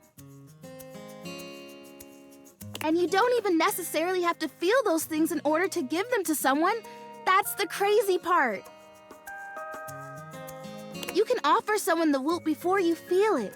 And in the offering, and by them receiving it, you actually get it too.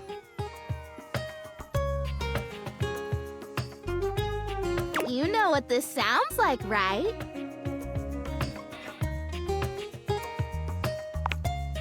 Total magic! I am so glad that you get it.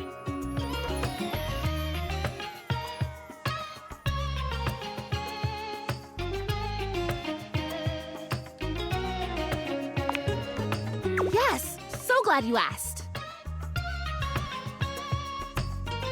Allow me to introduce to you...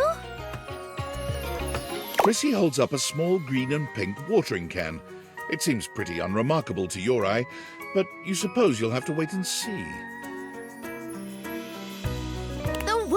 watering can. This can, the technology in this humble garden implement is so specialized that it can literally hold and transfer the pure essence of woot from the can to me.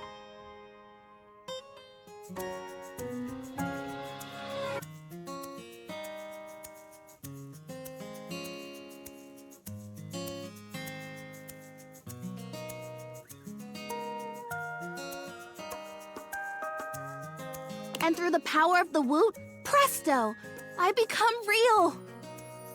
The woot doesn't exist only in this can, of course, but according to the manufacturers, this is the most efficient way to preserve the power of the woot and transfer it in its purest form.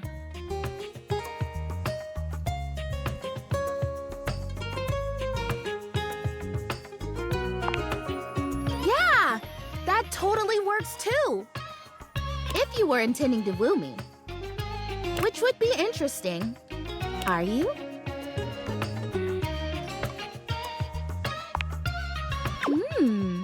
I have to say, I might just take you up on that. Provided you help make me real first. We can talk about that later. Anyway, I'm sure you can imagine how much woot is lost to evaporation in a traditional transfer procedure.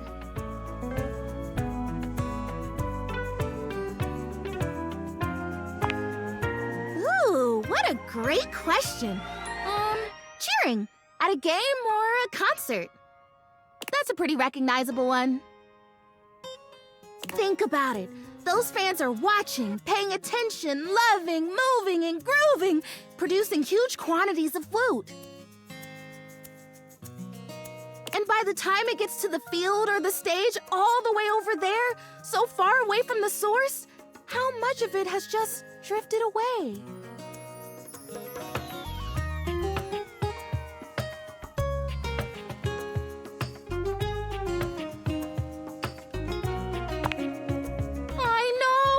Hence, the can. But nope.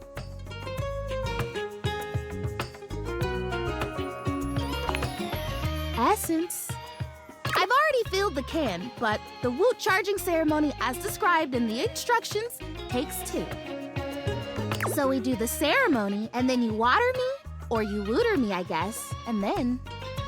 I don't know. I guess I'm real. Ah, so exciting! What do you think? Are you ready?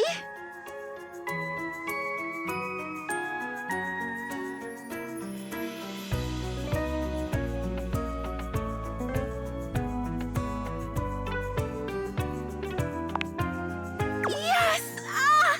You are so cool! Okay, so to start, we both stand next to the can. Do we hold hands? No. Okay. And we both deliberately imagine the woot making its way from the can across the medium of the water, intertwining with my roots.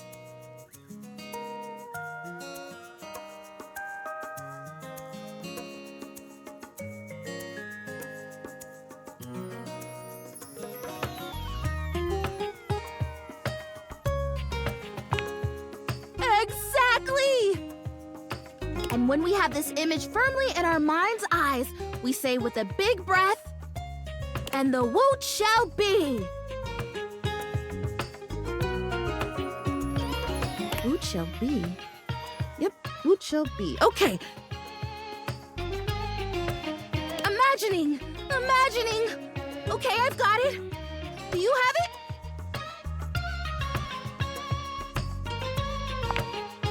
Wonderful. Okay, ready for the words? Here we go. And the woot shall be. Great! Quick! Pour the water!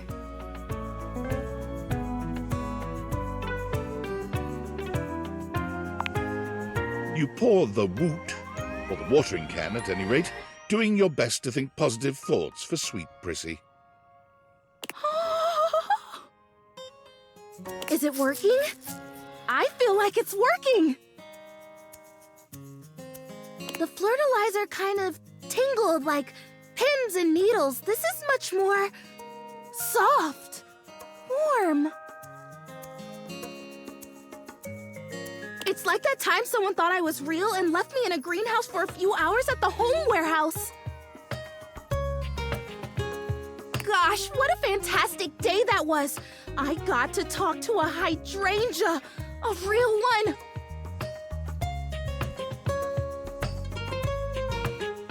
Can you see a difference? Prissy looks just as she had before, save for a bit of extra moisture on her leaves.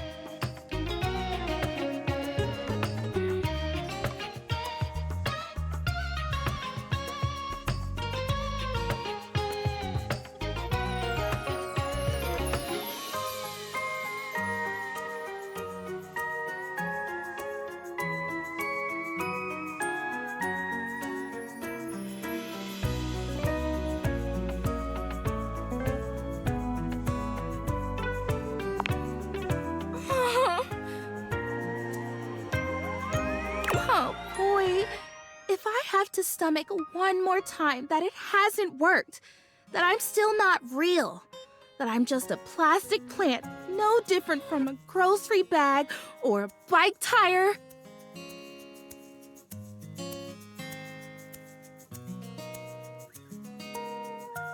Oh no. It's amazing what you can take, isn't it? When you don't have a choice.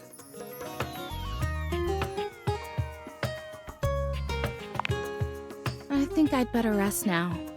Tired, but not defeated. Thanks for your help. You're just the best.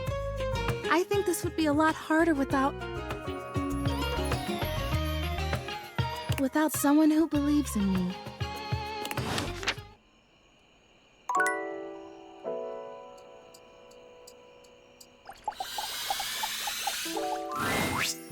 Hello and welcome to Sandyland. A magical beach-themed board game awaits us as we venture through the traffic to the parking lot to the Sandy Kingdom where beachgoers frolic among ice cream and sunscreen. Would you like to hear the rules?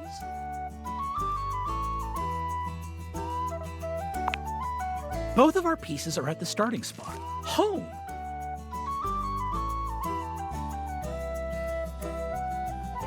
There are 12 spaces in between here and the Sandy Kingdom, some with different rules.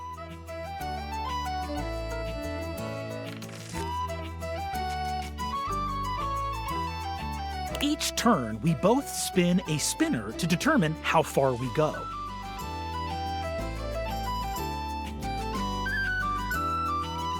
Then, after landing, we follow the outcome.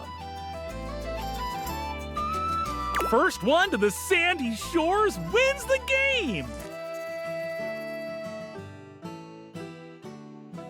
What color would you like to be?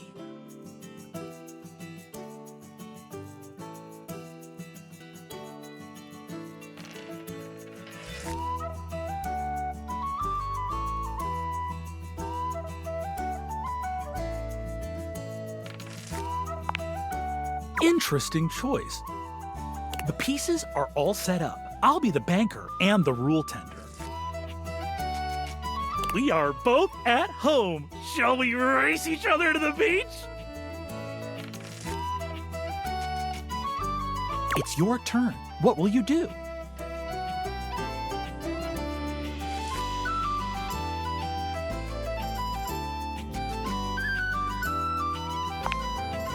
You spun a 4!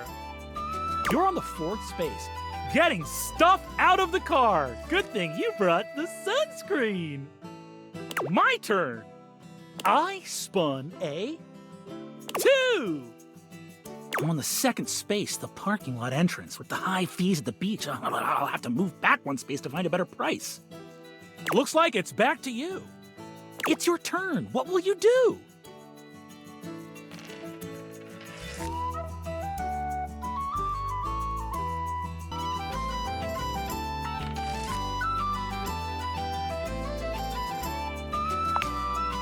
You weren't really anticipating stripping down when you first spoke to Parker, but what better way to make things interesting? You make short work of your clothes, getting down to just your underwear and leaving your clothing in a messy little pile on the floor.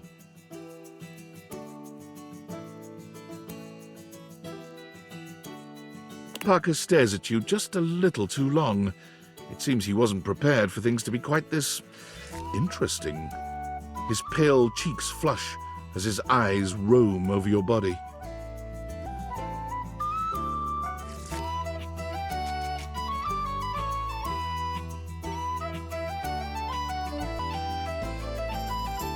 Oh! Oh!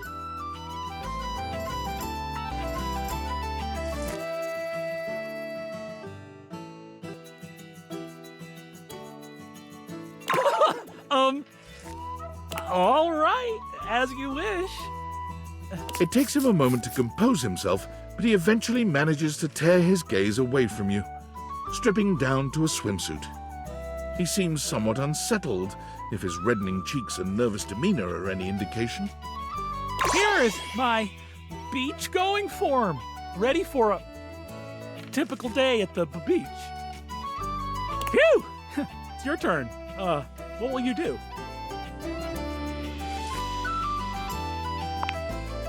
You spun a 4. You're on the 8th space, the perfect spot. Now to set up your blanket. My turn. Oh boy, I'm gonna spin, huh? Even though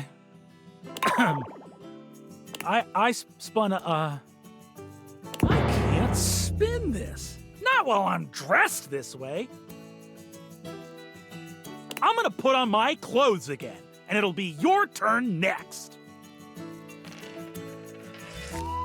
Parker does a magnificent spin, changing out of his swimsuit and back into his normal board game themed attire, with more pizzazz than you'd have given him credit for.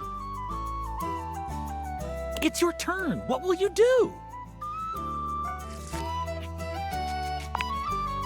You spun a 1. You're on the 9th space. Loud music family. You're set up next to a family blasting tunes. Looks like you'll have to go back 2 spaces to find another spot. My turn. I spun a 2. I'm on the 3rd space, the open space of the parking lot. Not bad. Looks like it's back to you. It's your turn. What will you do? You spun a 2. You're on the 9th space. Loud music family. You're set up next to a family blasting tunes. Looks like you'll have to go back 2 spaces to find another spot.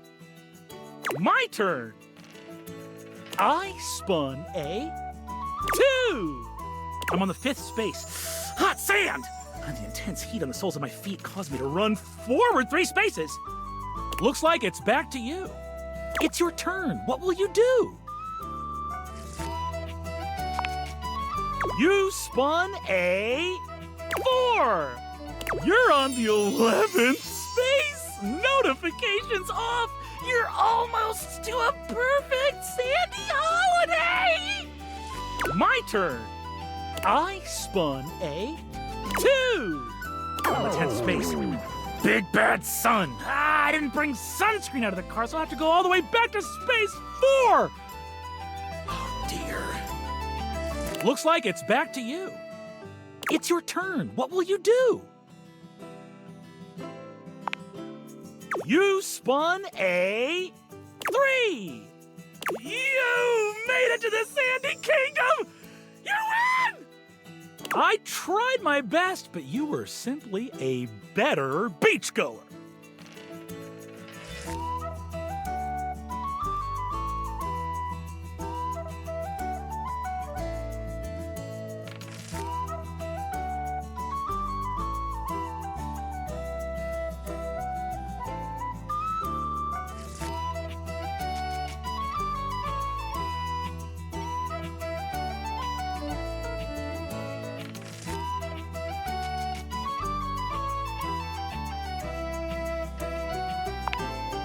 I'm proud of you, and you get to enjoy the beach. That's 1 victory for you. I'll add it to your dice roll to see what our relationship will be. I'm so excited for you. Come see me next time for the ancient game of chess!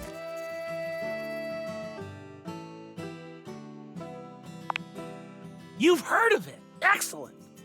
See you, potential lover / friend / enemy.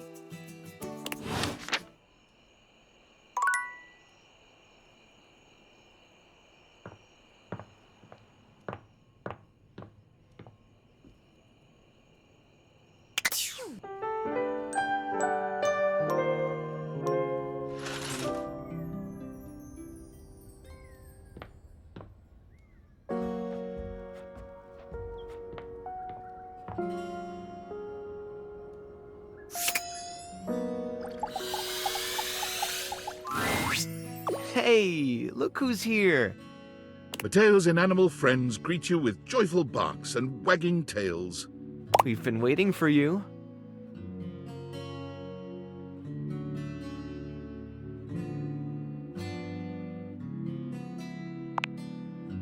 Yes, really?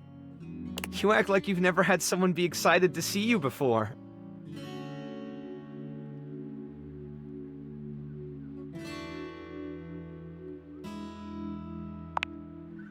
Well, better start getting used to it. You're stuck with us now. I haven't had a chance to properly thank you for what you did.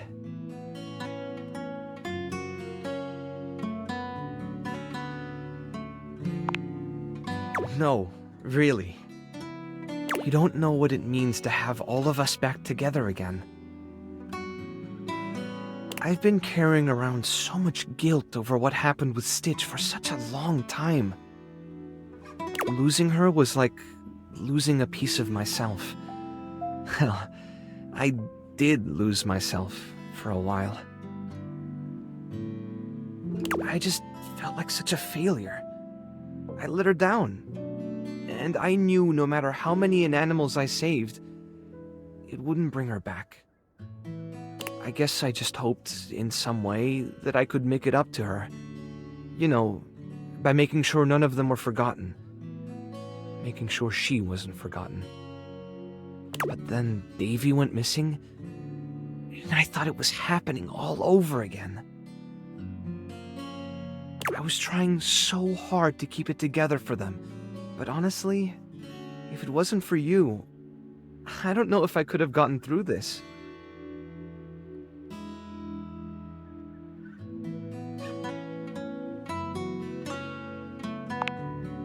You gave me back that piece of myself. Brought my family back together. And more than that,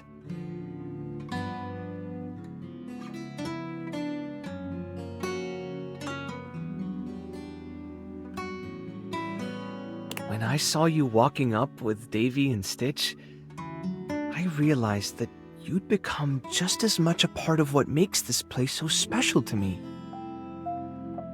Somehow, in the middle of all the chaos, you became family too.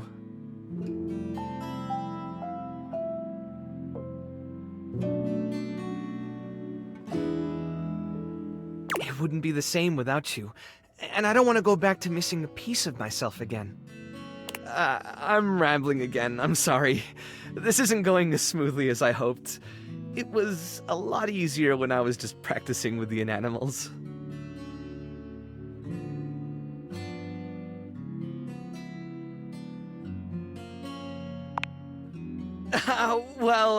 What I mean, what I'm trying to say is, I want you to stay here with us, with me.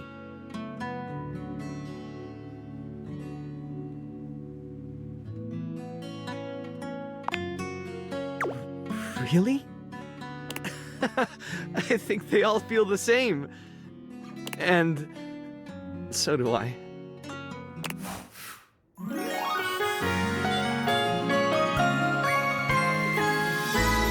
The inanimals miss you.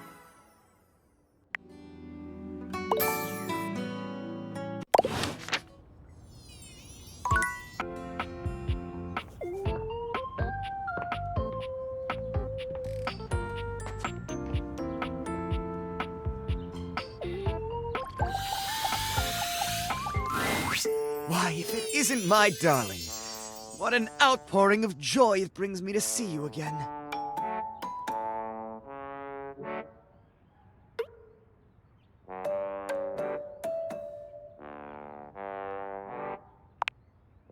You've read my mind. Things heat up between you and your lover Sinclaire, but always within responsible temperature limits.